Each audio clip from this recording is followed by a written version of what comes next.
ಲೂಕನು ಬರೆದ ಸುವಾರ್ತೆ ಅಧ್ಯಾಯ 8. ತರುವಾಯ ಆತನು ದೇವರ ರಾಜ್ಯದ ಸುವಾರ್ತೆಯನ್ನು ಸಾರುತ್ತಾ ಊರುಗಳಲ್ಲಿಯೂ ಗ್ರಾಮಗಳಲ್ಲಿಯೂ ಸಂಚರಿಸಿದನು.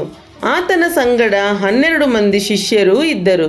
ದೆವ್ವಗಳ ಕಾಟದಿಂದಲೂ ರೋಗಗಳಿಂದಲೂ ಗುಣ ಹೊಂದಿದ ಕೆಲವು ಹೆಂಗಸರು ಸಹ ಇದ್ದರು. ಈ ಹೆಂಗಸರು ಯಾರೆಂದರೆ 7 ದೆವ್ವಗಳು ಬಿಟ್ಟು ಹೋಗಿದ್ದ ಮಗ್ದಲದವಳೆಂಬ ಮರಿಯಳು, ಹೆರೋದನ ಮನೆ ವಾರ್ತೇವನಾದ ಕೂಜನ ಹೆಂಡತಿ ಯೋಹಾನಳು, ಸುಸನ್ನಳು, ಇನ್ನೂ ಬೇರೆ ಅನೇಕರು. ಇವರು ತಮ್ಮ ಆಸ್ತಿಯಿಂದ ಆತನಿಗೆ ಕೊಟ್ಟು ಉಪಚಾರ ಮಾಡುತ್ತಿದ್ದರು. ಬಹುಜನರು ಗುಂಪು ಕೂಡಿರುವಾಗ ಪಟ್ಟಣದಿಂದ ಜನರು ಆತನ ಬಳಿಗೆ ಬರುತ್ತಿರಲು ಆತನು ಸಾಮ್ಯರೂಪವಾಗಿ ಹೇಳಿದ್ದೇನೆಂದರೆ, ಬಿತ್ತುವವನು ಬೀಜವನ್ನು ಬಿತ್ತುವುದಕ್ಕೆ ಹೊರಟನು. ಅವನು ಬಿತ್ತುವಾಗ ಕೆಲವು ಬೀಜ ದಾರಿಯ ಮಗ್ಗುಲಲ್ಲಿ ಬಿದ್ದು ತುಳಿಯಲ್ಪಟ್ಟವು. ಆಕಾಶದಲ್ಲಿ ಹಾರಾಡುವ ಹಕ್ಕಿಗಳು ಅವುಗಳನ್ನು ತಿಂದುಬಿಟ್ಟವು. ಬೇರೆ ಕೆಲವು ಬೀಜ ಬಂಡೆಯ ಮೇಲೆ ಬಿದ್ದವು. ಅವು ಮೊಳೆತು ತ್ಯಾವವಿಲ್ಲದ ಕಾರಣ ಒಣಗಿ ಹೋದವು. ಮತ್ತೆ ಕೆಲವು ಬೀಜ ಮುಳ್ಳುಗಿಡಗಳ ನಡುವೆ ಬಿದ್ದವು. ಅವುಗಳ ಸಂಗಡ ಮುಳ್ಳುಗಿಡಗಳು ಬೆಳೆದು ಅವುಗಳನ್ನು ಅಡಗಿಸಿಬಿಟ್ಟವು. ಇನ್ನೂ ಕೆಲವು ಬೀಜ ಒಳ್ಳೆಯ ನೆಲದಲ್ಲಿ ಬಿದ್ದು ಮೊಳೆತು 100ರಷ್ಟು ಫಲವನ್ನು ಕೊಟ್ಟವು. ಈ ಮಾತುಗಳನ್ನು ಹೇಳಿ ಆತನು, ಕೇಳುವುದಕ್ಕೆ ಕಿವಿಯುಳ್ಳವನು ಕೇಳಲಿ ಎಂದು ಕೂಗಿದನು. ಆತನ ಶಿಷ್ಯರು ಈ ಸಾಮ್ಯದ ಅರ್ಥವೇನೆಂದು ಆತನನ್ನು ಕೇಳಿದಾಗ ಆತನು, ದೇವರ ರಾಜ್ಯದ ಗುಟ್ಟುಗಳನ್ನು ತಿಳಿಯುವ ವರವು ನಿಮಗೇ ಕೊಟ್ಟದೆ. ಉಳಿದವರಿಗೆ ಕಣ್ಣಿದ್ದರೂ ನೋಡದಂತೆಯೂ ಕಿವಿಯಿದ್ದರೂ ತಿಳಿದುಕೊಳ್ಳದಂತೆಯೂ ಸಾಮ್ಯರೂಪವಾಗಿ ಹೇಳಲಾಗುತ್ತದೆ.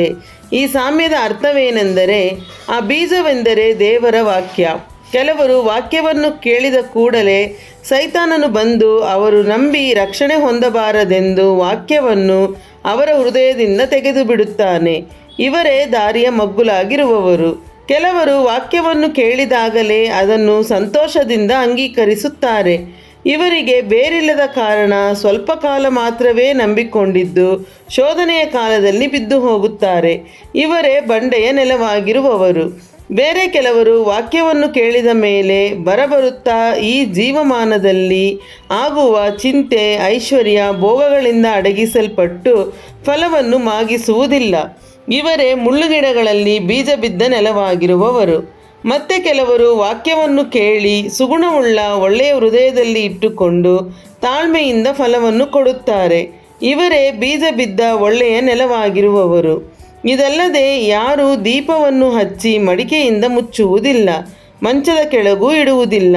ಮನೆಯೊಳಕ್ಕೆ ಬರುವವರಿಗೆ ಬೆಳಕು ಕಾಣಿಸಿಕೊಳ್ಳುವಂತೆ ಅದನ್ನು ದೀಪಸ್ತಂಭದ ಮೇಲೆ ಇಡುತ್ತಾರಷ್ಟೇ.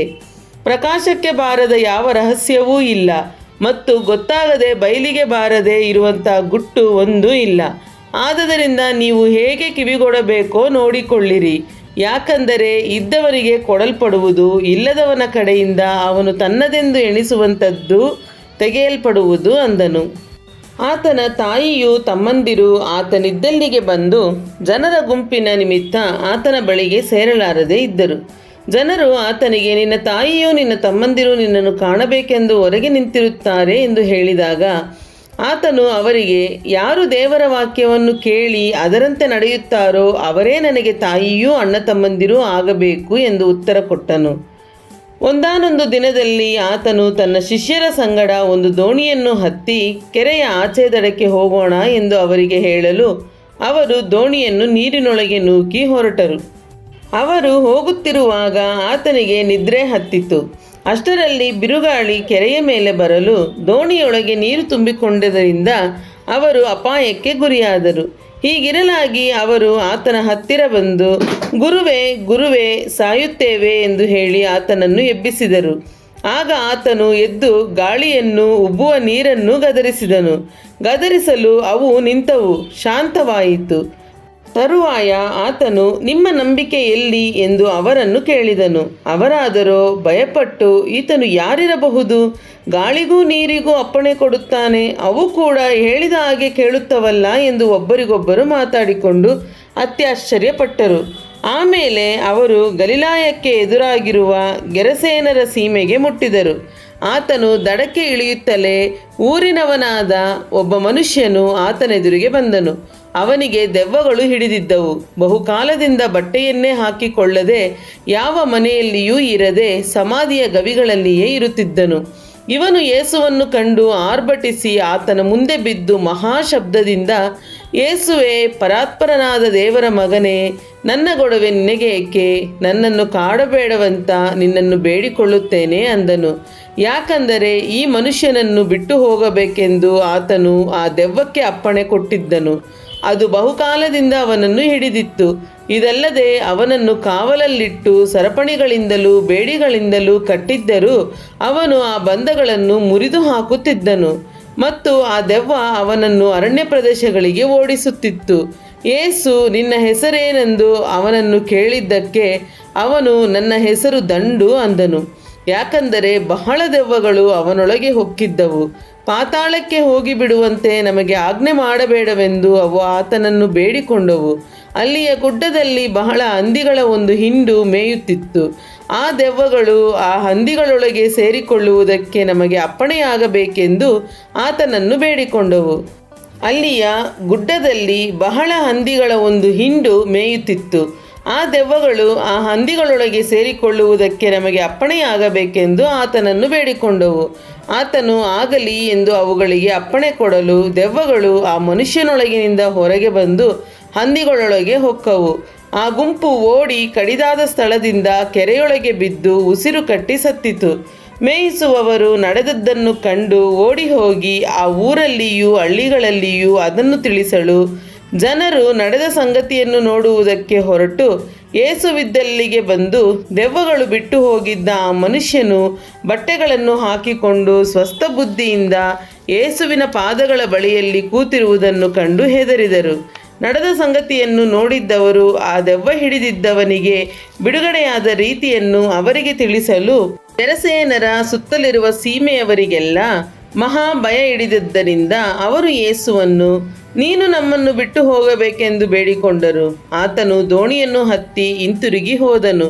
ಹೊರಡುವಾಗ ದೆವ್ವಗಳಿಂದ ಬಿಡುಗಡೆಯಾದ ಆ ಮನುಷ್ಯನು, ನಾನು ನಿನ್ನ ಬಳಿಯಲ್ಲಿಯೇ ಇರುತ್ತೇನೆ ಎಂದು ಆತನನ್ನು ಬೇಡಿಕೊಂಡಾಗ ಆತನು, ನೀನು ನಿನ್ನ ಮನೆಗೆ ಹಿಂತಿರುಗಿ ಹೋಗಿ ದೇವರು ನಿನಗೆ ಎಂತೆಂಥ ಉಪಕಾರಗಳನ್ನು ಮಾಡಿದನೋ ಅದನ್ನೆಲ್ಲ ವಿವರವಾಗಿ ಹೇಳು ಎಂದು ಅವನನ್ನು ಕಳುಹಿಸಿಬಿಟ್ಟನು. ಅವನು ಹೊರಟು ಹೋಗಿ ಯೇಸು ತನಗೆ ಮಾಡಿದ ಉಪಕಾರಗಳನ್ನು ಆ ಊರಲ್ಲೆಲ್ಲ ಸಾರಿದನು. ಯೇಸು ಹಿಂತಿರುಗಿ ಬಂದಾಗ ಜನರೆಲ್ಲರೂ ಆತನನ್ನು ಕಾದುಕೊಂಡಿದ್ದು ಸಂತೋಷದಿಂದ ಸ್ವೀಕರಿಸಿದರು. ಆಗ ಸಭಾಮಂದಿರದ ಅಧಿಕಾರಿಯಾದ ಯಾಯೀರನೆಂಬ ಒಬ್ಬ ಮನುಷ್ಯನು ಬಂದು ಯೇಸುವಿನ ಪಾದಗಳಿಗೆ ಬಿದ್ದನು. ಹೆಚ್ಚು ಕಡಿಮೆ 12 ವರ್ಷದವಳಾದ ಅವನ ಒಬ್ಬಳೇ ಮಗಳು ಸಾಯುವವಳಾಗಿದ್ದ ಕಾರಣ ಆತನನ್ನು ತನ್ನ ಮನೆಗೆ ಬರಬೇಕೆಂದು ಬೇಡಿಕೊಂಡನು. ಆತನು ಹೋಗುತ್ತಿರುವಲ್ಲಿ ಜನರು ಗುಂಪು ಗುಂಪಾಗಿ ಆತನನ್ನು ಇರಿಕಿಸುತ್ತಿದ್ದರು. ಆಗ 12 ವರ್ಷದಿಂದ ರಕ್ತಕುಸುಮ ರೋಗವಿದ್ದ ಒಬ್ಬ ಹೆಂಗಸು ಬಂದಳು. ಆಕೆಯು ಒಬ್ಬರಿಂದಲೂ ಗುಣ ಹೊಂದಲಾರದೆ ಇದ್ದಳು. ಆಕೆಯು ಹಿಂದಿನಿಂದ ಬಂದು ಆತನ ಉಡುಪಿನ ಗೊಂಡೆಯನ್ನು ಮುಟ್ಟಿದಳು. ಮುಟ್ಟುತ್ತಲೇ ಆಕೆಗೆ ರಕ್ತ ಹರಿಯುವುದು ನಿಂತು ಹೋಯಿತು. ಆಗ ಯೇಸು, ನನ್ನನ್ನು ಮುಟ್ಟಿದವರಾರು ಎಂದು ಕೇಳಿದನು. ಎಲ್ಲರೂ ನಾನಲ್ಲ ಅನ್ನಲು ಪೇತ್ರನು, ಗುರುವೇ, ಎಷ್ಟೋ ಜನರು ನಿನ್ನನ್ನು ಒತ್ತೊತ್ತಿ ಮೈಮೇಲೆ ಬೀಳುತ್ತಿದ್ದಾರಲ್ಲ ಅಂದನು. ಆದರೆ ಯೇಸು, ಯಾರೋ ಒಬ್ಬರು ನನ್ನನ್ನು ಮುಟ್ಟಿದರು, ನನ್ನಿಂದ ಶಕ್ತಿಯು ಹೊರಟಿತೆಂಬುದು ನನಗೆ ಗೊತ್ತಾಯಿತು ಅಂದಾಗ ಆ ಹೆಂಗಸು ತಾನು ಮರೆಯಾಗಿಲ್ಲವೆಂತ ತಿಳಿದು ನಡುಗುತ್ತಾ ಬಂದು ಆತನಿಗೆ ಅಡ್ಡಬಿದ್ದು ತಾನು ಇಂಥ ಕಾರಣದಿಂದ ಈತನನ್ನು ಮುಟ್ಟಿದನೆಂತಲೂ ಮುಟ್ಟಿದ ಕೂಡಲೇ ತನಗೆ ವಾಸಿಯಾಯಿತೆಂತಲೂ ಎಲ್ಲ ಜನರ ಮುಂದೆ ತಿಳಿಸಿದಳು. ಆತನು ಆಕೆಗೆ, ಮಗಳೇ, ನಿನ್ನ ನಂಬಿಕೆಯೇ ನಿನ್ನನ್ನು ಸ್ವಸ್ಥ ಮಾಡಿತು, ಸಮಾಧಾನದಿಂದ ಹೋಗು ಎಂದು ಹೇಳಿದನು. ಆತನು ಇನ್ನೂ ಮಾತಾಡುತ್ತಿರುವಲ್ಲಿ ಸಭಾಮಂದಿರದ ಅಧಿಕಾರಿಯ ಕಡೆಯವನೊಬ್ಬನು ಬಂದು, ನಿನ್ನ ಮಗಳು ಸತ್ತಳು, ಗುರುವಿಗೆ ತೊಂದರೆ ಕೊಡಬೇಡ ಅಂದನು. ಆದರೆ ಯೇಸು ಅದನ್ನು ಕೇಳಿ ಅವನಿಗೆ, ಅಂಜಬೇಡ, ನಂಬಿಕೆ ಮಾತ್ರ ಇರಲಿ, ಆಕೆ ಬದುಕುವಳು ಎಂದು ಉತ್ತರ ಕೊಟ್ಟನು. ತರುವಾಯ ಆತನು ಆ ಮನೆಗೆ ಹೋಗಿ ಪೇತ್ರನು, ಯೋಹಾನನು, ಯಾಕೋಬನು, ಆ ಹುಡುಗಿಯ ತಂದೆ ತಾಯಿಗಳು ಇಷ್ಟು ಮಂದಿಯನ್ನೇ ಹೊರತು ಬೇರೆ ಯಾರನ್ನೂ ತನ್ನ ಸಂಗಡ ಒಳಕ್ಕೆ ಬರಗೊಡಲಿಲ್ಲ. ಎಲ್ಲರೂ ಅಳುತ್ತಾ ಆಕೆಗೋಸ್ಕರ ಎದೆ ಬಡಕೊಳ್ಳುತ್ತಾ ಇದ್ದರು. ಯೇಸು, ಅಳಬೇಡಿರಿ, ಆಕೆ ಸತ್ತಿಲ್ಲ, ನಿದ್ದೆ ಮಾಡುತ್ತಾಳೆ ಅನ್ನಲಾಗಿ ಜನರು ಆಕೆ ಸತ್ತಳೆಂದು ತಿಳಿದುಕೊಂಡದ್ದರಿಂದ ಆತನನ್ನು ಹಾಸ್ಯ ಮಾಡಿದರು. ಆದರೆ ಆತನು ಆಕೆಯ ಕೈ ಹಿಡಿದು ಅಮ್ಮಣ್ಣಿ ಏಳು ಎಂದು ಕೂಗಿದನು. ಆಕೆಯ ಪ್ರಾಣ ತಿರುಗಿ ಬಂದು ತಕ್ಷಣವೇ ಆಕೆ ಎದ್ದಳು. ತರುವಾಯ ಆತನು ಈಕೆಗೆ ಊಟ ಮಾಡಿಸಿರಿ ಎಂದು ಅಪ್ಪಣೆ ಕೊಟ್ಟನು. ಆಕೆಯ ತಂದೆ ತಾಯಿಗಳು ಬೆರಗಾದರು. ಆತನು ಈ ನಡೆದ ಸಂಗತಿಯನ್ನು ಯಾರಿಗೂ ತಿಳಿಸಬೇಡಿರೆಂದು ಖಂಡಿತವಾಗಿ ಹೇಳಿದನು. ಲೂಕನು ಬರೆದ ಸುವಾರ್ತೆ ಅಧ್ಯಾಯ 9. ಆತನು ತನ್ನ 12 ಮಂದಿ ಶಿಷ್ಯರನ್ನು ಒಟ್ಟಿಗೆ ಕರೆದು ಅವರಿಗೆ ಎಲ್ಲ ದೆವ್ವಗಳನ್ನು ಬಿಡಿಸುವ ಮತ್ತು ರೋಗಗಳನ್ನು ವಾಸಿ ಮಾಡುವ ಶಕ್ತಿ ಅಧಿಕಾರಗಳನ್ನು ಕೊಟ್ಟು ದೇವರ ರಾಜ್ಯದ ವಿಷಯವನ್ನು ಸಾರುವುದಕ್ಕೂ ಅಸ್ವಸ್ಥರಾದವರನ್ನು ಸ್ವಸ್ಥ ಮಾಡುವುದಕ್ಕೂ ಅವರನ್ನು ಕಳುಹಿಸಿದನು. ಕಳುಹಿಸುವಾಗ ಅವರಿಗೆ ಹೇಳಿದ್ದೇನೆಂದರೆ, ದಾರಿಗೆ ಏನೂ ತಕ್ಕೊಂಡು ಹೋಗಬೇಡಿರಿ. ಕೋಲು, ಹಸಿಬೆ ಬುತ್ತಿ, ಹಣ ಬೇಡ. 2 ಅಂಗಿಗಳಿರಬಾರದು. ಇದಲ್ಲದೆ ನೀವು ಯಾವ ಮನೆಯಲ್ಲಿ ಇಳುಕೊಂಡರೂ ಅಲ್ಲೇ ಇರ್ರಿ, ಅಲ್ಲಿಂದಲೇ ಹೊರಡಿರಿ. ಮತ್ತು ಯಾವ ಊರಿನವರಾದರೂ ನಿಮ್ಮನ್ನು ಸೇರಿಸಿಕೊಳ್ಳದೆ ಹೋದರೆ ಆ ಊರನ್ನು ನೀವು ಬಿಟ್ಟು ಹೊರಡುವಾಗ ನಿಮ್ಮ ಕಾಲಿಗೆ ಹತ್ತಿದ ಧೂಳನ್ನು ಜಾಡಿಸಿ ಬಿಡಿರಿ. ಅದು ಅವರಿಗೆ ವಿರೋಧವಾಗಿ ಸಾಕ್ಷಿಯಾಗಿರಲಿ ಅಂದನು. ಆಗ ಅವರು ಹೊರಟು ಹೋಗಿ ಎಲ್ಲೆಲ್ಲಿಯೂ ಸುವಾರ್ತೆಯನ್ನು ಸಾರುತ್ತಾ ರೋಗಿಗಳಿಗೆ ವಾಸಿ ಮಾಡುತ್ತಾ ಗ್ರಾಮಗಳಲ್ಲೆಲ್ಲ ಸಂಚರಿಸಿದರು. ಹೀಗಿರಲಾಗಿ ಉಪರಾಜನಾದ ಹೆರೋದನು ನಡೆದ ಸಂಗತಿಗಳನ್ನೆಲ್ಲ ಕೇಳಿ ಬಹಳವಾಗಿ ಕಳವಳ ಪಡುವವನಾದನು. ಯಾಕಂದರೆ ಸತ್ತಿದ್ದ ಯೋಹಾನನು ತಿರುಗಿ ಬದುಕಿದ್ದಾನೆಂದು ಕೆಲವರು, ಎಲಿಯನು ಕಾಣಿಸಿಕೊಂಡನೆಂದು ಕೆಲವರು, ಪೂರ್ವದ ಪ್ರವಾದಿಗಳಲ್ಲಿ ಯಾವನೋ ಒಬ್ಬನು ಎದ್ದಿದ್ದಾನೆಂದು ಕೆಲವರು ಹೇಳಿಕೊಳ್ಳುತ್ತಿದ್ದರು.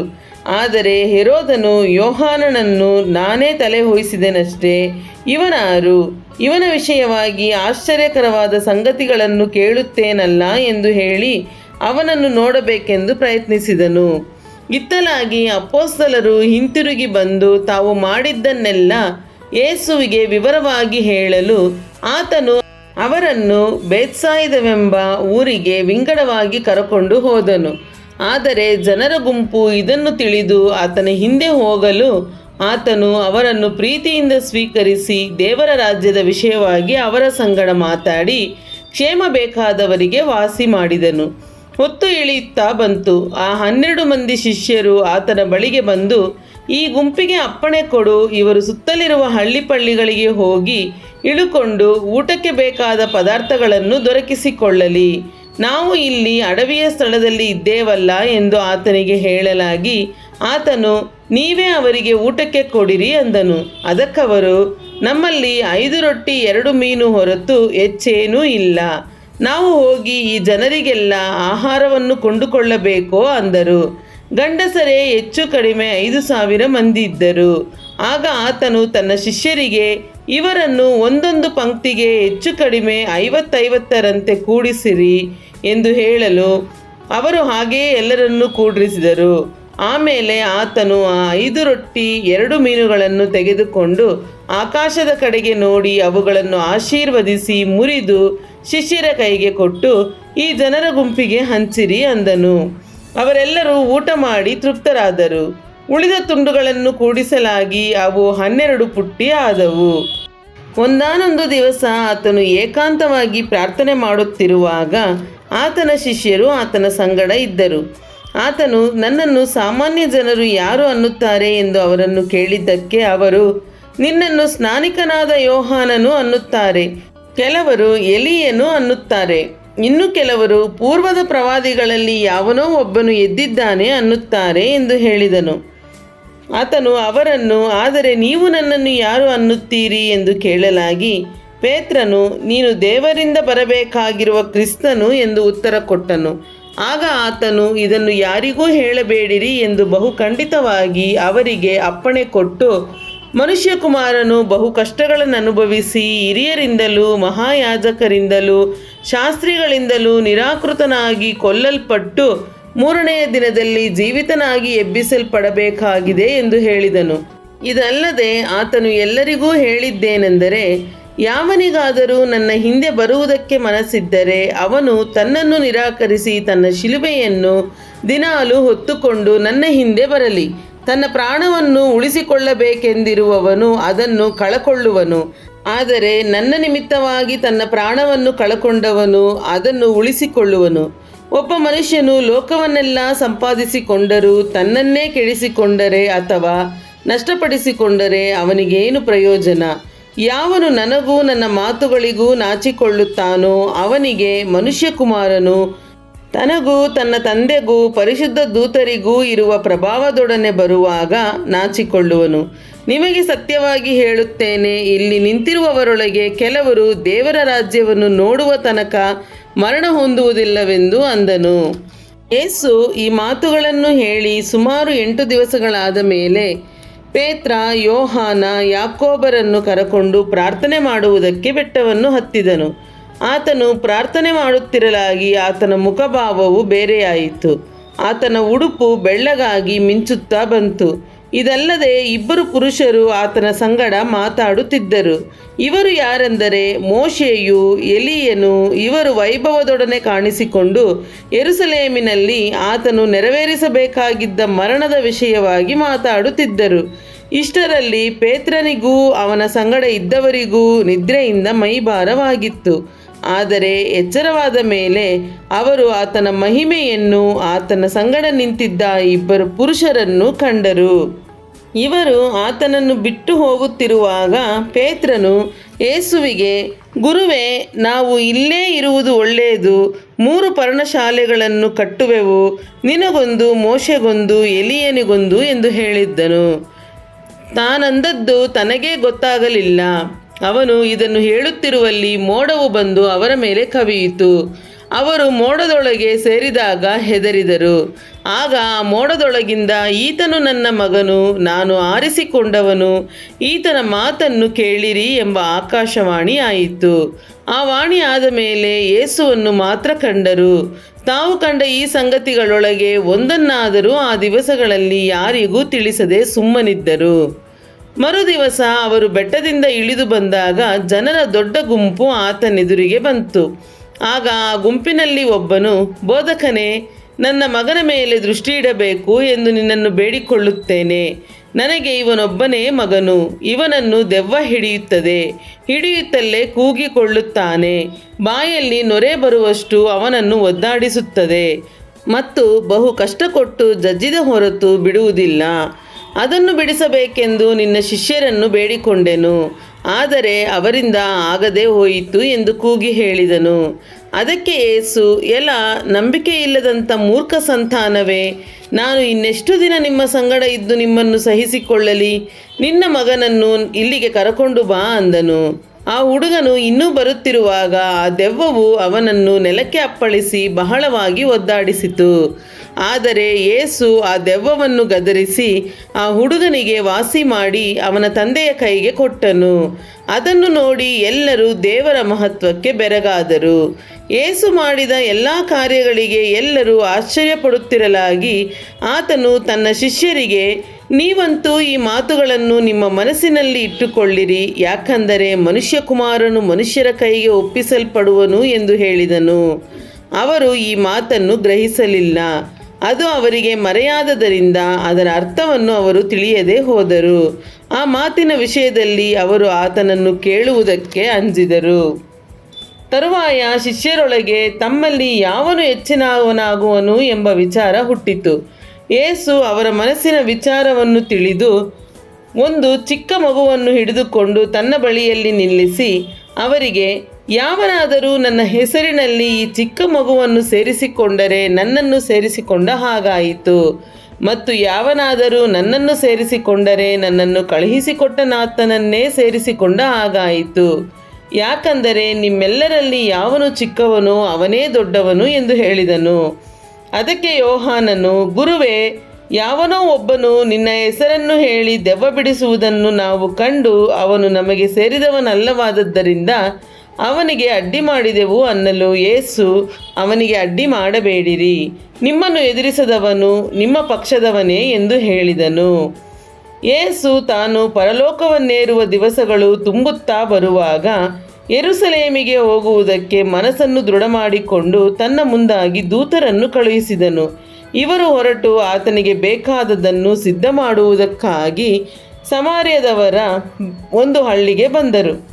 ಆದರೆ ಆತನು ಯೆರೂಸಲೇಮಿಗೆ ಹೋಗುವವನಾದ್ದರಿಂದ ಆ ಸಮಾರ್ಯದವರು ಆತನನ್ನು ಸೇರಿಸಿಕೊಳ್ಳಲಿಲ್ಲ. ಆತನ ಶಿಷ್ಯರಾದ ಯಾಕೋಬ, ಯೋಹಾನರು ಇದನ್ನು ಕಂಡು, ಸ್ವಾಮಿ, ಆಕಾಶದಿಂದ ಬೆಂಕಿ ಬಿದ್ದು ಇವರನ್ನು ನಾಶ ಮಾಡಲಿ ಎಂದು ನಾವು ಹೇಳುವುದಕ್ಕೆ ನಿಮಗೆ ಮನಸ್ಸುಂಟೋ ಎಂದು ಕೇಳಲು ಆತನು ತಿರುಗಿಕೊಂಡು ಅವರನ್ನು ಗದರಿಸಿದನು. ಆಗ ಅವರೆಲ್ಲರೂ ಬೇರೆ ಹಳ್ಳಿಗೆ ಹೋದರು. ಅವರು ದಾರಿಯಲ್ಲಿ ಹೋಗುತ್ತಿರುವಾಗ ಯಾವನೋ ಒಬ್ಬನು ಯೇಸುವಿಗೆ, ನೀನು ಎಲ್ಲಿಗೆ ಹೋದರೂ ನಾನು ನಿನ್ನ ಹಿಂದೆ ಬರುತ್ತೇನೆ ಎಂದು ಹೇಳಲು ಆತನು ಅವನಿಗೆ, ನರಿಗಳಿಗೆ ಗುದ್ದುಗಳವೆ, ಆಕಾಶದಲ್ಲಿ ಹಾರಾಡುವ ಹಕ್ಕಿಗಳಿಗೆ ಗೂಡುಗಳವೆ, ಆದರೆ ಮನುಷ್ಯಕುಮಾರನಿಗೆ ತಲೆಯಿಡುವಷ್ಟು ಸ್ಥಳವೂ ಇಲ್ಲ ಎಂದು ಹೇಳಿದನು.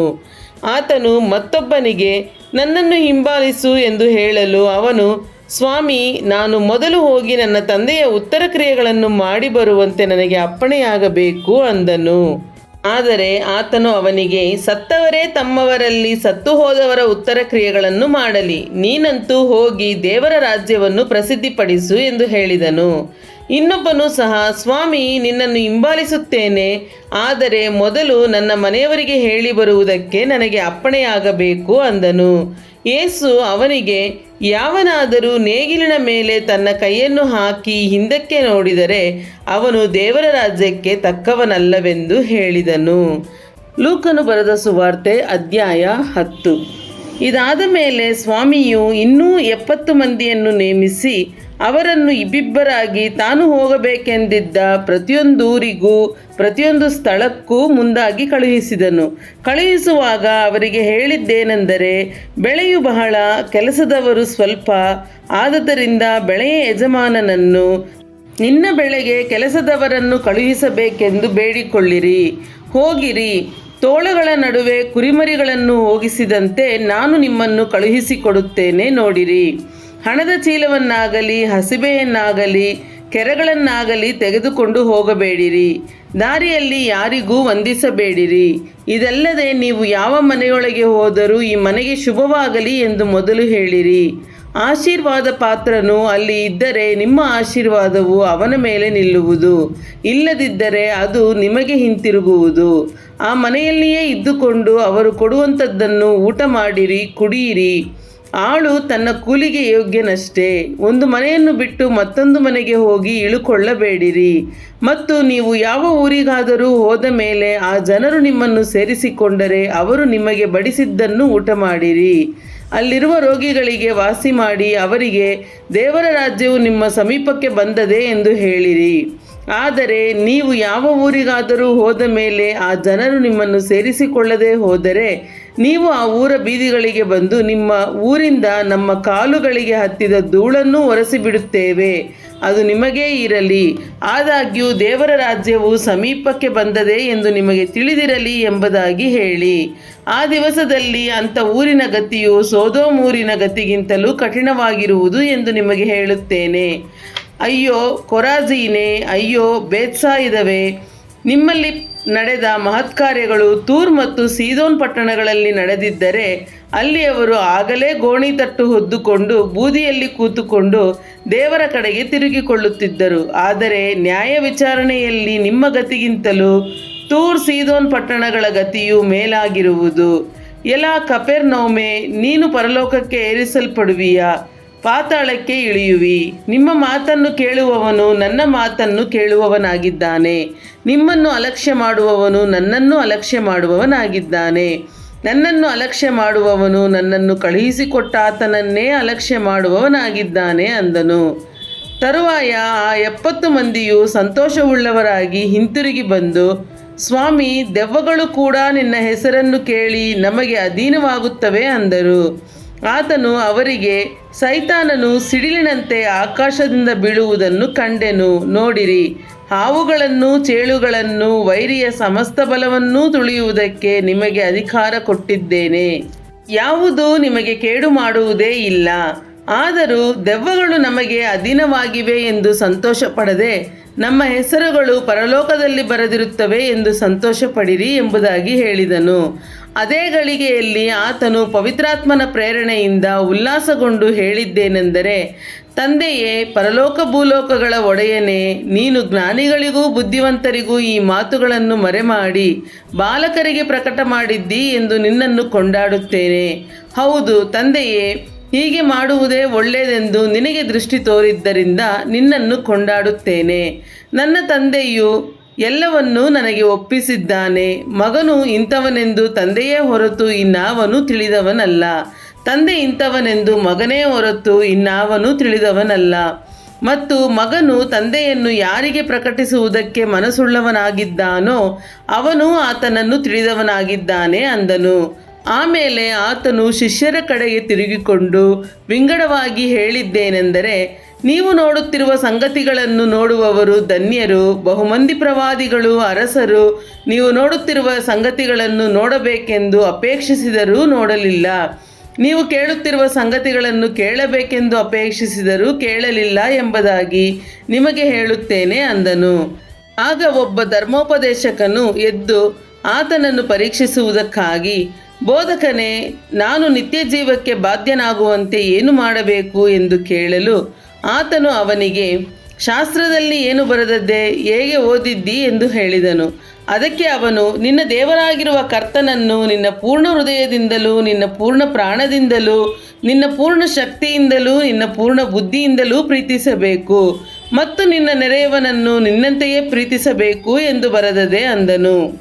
ಆತನು ಅವನಿಗೆ, ನೀನು ಸರಿಯಾಗಿ ಉತ್ತರ ಕೊಟ್ಟು ಇದರಂತೆ ಮಾಡು, ಮಾಡಿದರೆ ಜೀವಿಸುವಿ ಎಂದು ಹೇಳಿದನು. ಆದರೆ ಅವನು ತನ್ನನ್ನು ನೀತಿವಂತನೆಂದು ತೋರಿಸಿಕೊಳ್ಳುವುದಕ್ಕೆ ಅಪೇಕ್ಷಿಸಿ, ನನ್ನ ನೆರೆಯವನು ಯಾರು ಎಂದು ಯೇಸುವನ್ನು ಕೇಳಲು, ಯೇಸು ಅವನಿಗೆ ಪ್ರತ್ಯುತ್ತರವಾಗಿ ಹೇಳಿದ್ದೇನೆಂದರೆ, ಒಬ್ಬನೊಬ್ಬ ಮನುಷ್ಯನು ಯೆರೂಸಲೇಮಿನಿಂದ ಗಟ್ಟಾ ಇಳಿದು ಯೆರಿಕೋವಿಗೆ ಹೋಗುತ್ತಿರುವಾಗ ಕಳ್ಳರ ಕೈಗೆ ಸಿಕ್ಕಿದನು. ಅವರು ಅವನನ್ನು ಸುಲಿಗೆ ಮಾಡಿಕೊಂಡು ಗಾಯವಾಗುವಷ್ಟು ಹೊಡೆದು ಅವನನ್ನು ಅರೆಜೀವ ಮಾಡಿ ಬಿಟ್ಟು ಹೋದರು. ಆಗ ಹೇಗೋ ಒಬ್ಬ ಯಾಜಕನು ಆ ದಾರಿಯಲ್ಲಿ ಇಳಿದು ಬರುತ್ತಾ ಅವನನ್ನು ಕಂಡು ವಾರೆಯಾಗಿ ಹೋದನು. ಅದೇ ರೀತಿಯಲ್ಲಿ ಒಬ್ಬ ಲೇವಿಯನೂ ಆ ಸ್ಥಳಕ್ಕೆ ಬಂದು ಅವನನ್ನು ಕಂಡು ವಾರೆಯಾಗಿ ಹೋದನು.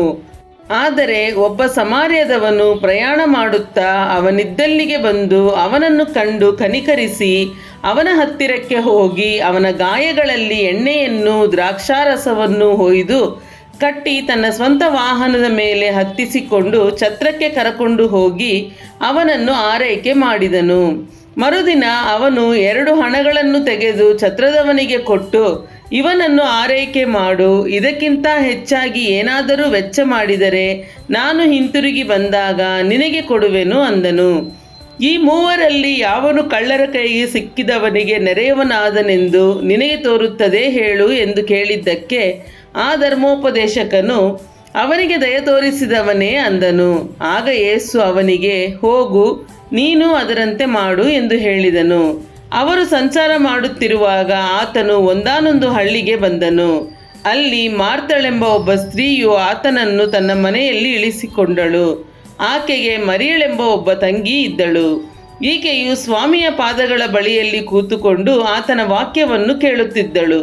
ಆದರೆ ಮಾರ್ತಳು ಬಹಳ ಸೇವೆಯ ವಿಷಯವಾಗಿ ಬೇಸತ್ತು ಆತನ ಬಳಿಗೆ ಬಂದು, ಸ್ವಾಮಿ, ನನ್ನ ತಂಗಿಯು ಸೇವೆಗೆ ನನ್ನನ್ನೊಬ್ಬಳನ್ನೇ ಬಿಟ್ಟಿದ್ದಾಳೆ, ಇದಕ್ಕೆ ನಿನಗೆ ಚಿಂತೆ ಇಲ್ಲವೋ? ನನಗೆ ನೆರವಾಗಬೇಕೆಂದು ಆಕೆಗೆ ಹೇಳು ಅಂದಳು.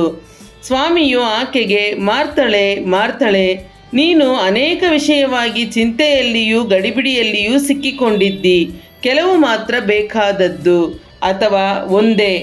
ಮರಿಯಳು ಆ ಉತ್ತಮ ಭಾಗವನ್ನು ಆರಿಸಿಕೊಂಡಿದ್ದಾಳೆ, ಅದು ಆಕೆಯಿಂದ ತೆಗೆಯಲ್ಪಡುವುದಿಲ್ಲ ಎಂದು ಉತ್ತರ ಕೊಟ್ಟನು. ಲೂಕನು ಬರೆದ ಸುವಾರ್ತೆ ಅಧ್ಯಾಯ 11. ಆತನು ಒಂದಾನೊಂದು ಸ್ಥಳದಲ್ಲಿ ಪ್ರಾರ್ಥನೆ ಮಾಡಿ ಮುಗಿಸಿದಾಗ ಆತನ ಶಿಷ್ಯರಲ್ಲಿ ಒಬ್ಬನು ಆತನಿಗೆ, ಸ್ವಾಮಿ, ಯೋಹಾನನು ತನ್ನ ಶಿಷ್ಯರಿಗೆ ಕಲಿಸಿದ ಹಾಗೆ ನಮಗೂ ಪ್ರಾರ್ಥನೆ ಮಾಡುವುದನ್ನು ಕಲಿಸು ಎಂದು ಕೇಳಿದನು. ಅದಕ್ಕಾತನು, ನೀವು ಪ್ರಾರ್ಥಿಸುವಾಗ, ತಂದೆಯೇ, ನಿನ್ನ ನಾಮವು ಪರಿಶುದ್ಧವೆಂದು ಎಣಿಸಲ್ಪಡಲಿ, ನಿನ್ನ ರಾಜ್ಯವು ಬರಲಿ, ನಮ್ಮ ಅನುದಿನದ ಆಹಾರವನ್ನು ಪ್ರತಿದಿನವೂ ದಯಪಾಲಿಸು, ನಮಗೆ ತಪ್ಪು ಮಾಡಿರುವ ಪ್ರತಿಯೊಬ್ಬನನ್ನು ನಾವು ಕ್ಷಮಿಸುತ್ತೇವಾದ್ದರಿಂದ ನಮ್ಮ ಪಾಪಗಳನ್ನು ಕ್ಷಮಿಸು, ನಮ್ಮನ್ನು ಶೋಧನೆಯೊಳಗೆ ಸೇರಿಸಬೇಡ ಎಂದು ಹೇಳಿರಿ ಅಂದನು. ಮತ್ತು ಅವರಿಗೆ ಹೇಳಿದ್ದೇನೆಂದರೆ, ನಿಮ್ಮಲ್ಲಿ ಒಬ್ಬನಿಗೆ ಸ್ನೇಹಿತನಿದ್ದಾನೆ ಎಂದು ಹೇಳೋಣ. ಅವನು ಸರುಹೊತ್ತಿನಲ್ಲಿ ಆ ಸ್ನೇಹಿತನ ಬಳಿಗೆ ಹೋಗಿ, ಸ್ನೇಹಿತನೇ, ನನಗೆ 3 ರೊಟ್ಟಿಗಳನ್ನು ಕಡವಾಗಿ ಕೊಡು. ನನ್ನ ಸ್ನೇಹಿತರಲ್ಲಿ ಒಬ್ಬನು ಎಲ್ಲಿಗೋ ಪ್ರಯಾಣವಾಗಿ ನನ್ನ ಬಳಿಗೆ ಬಂದಿದ್ದಾನೆ.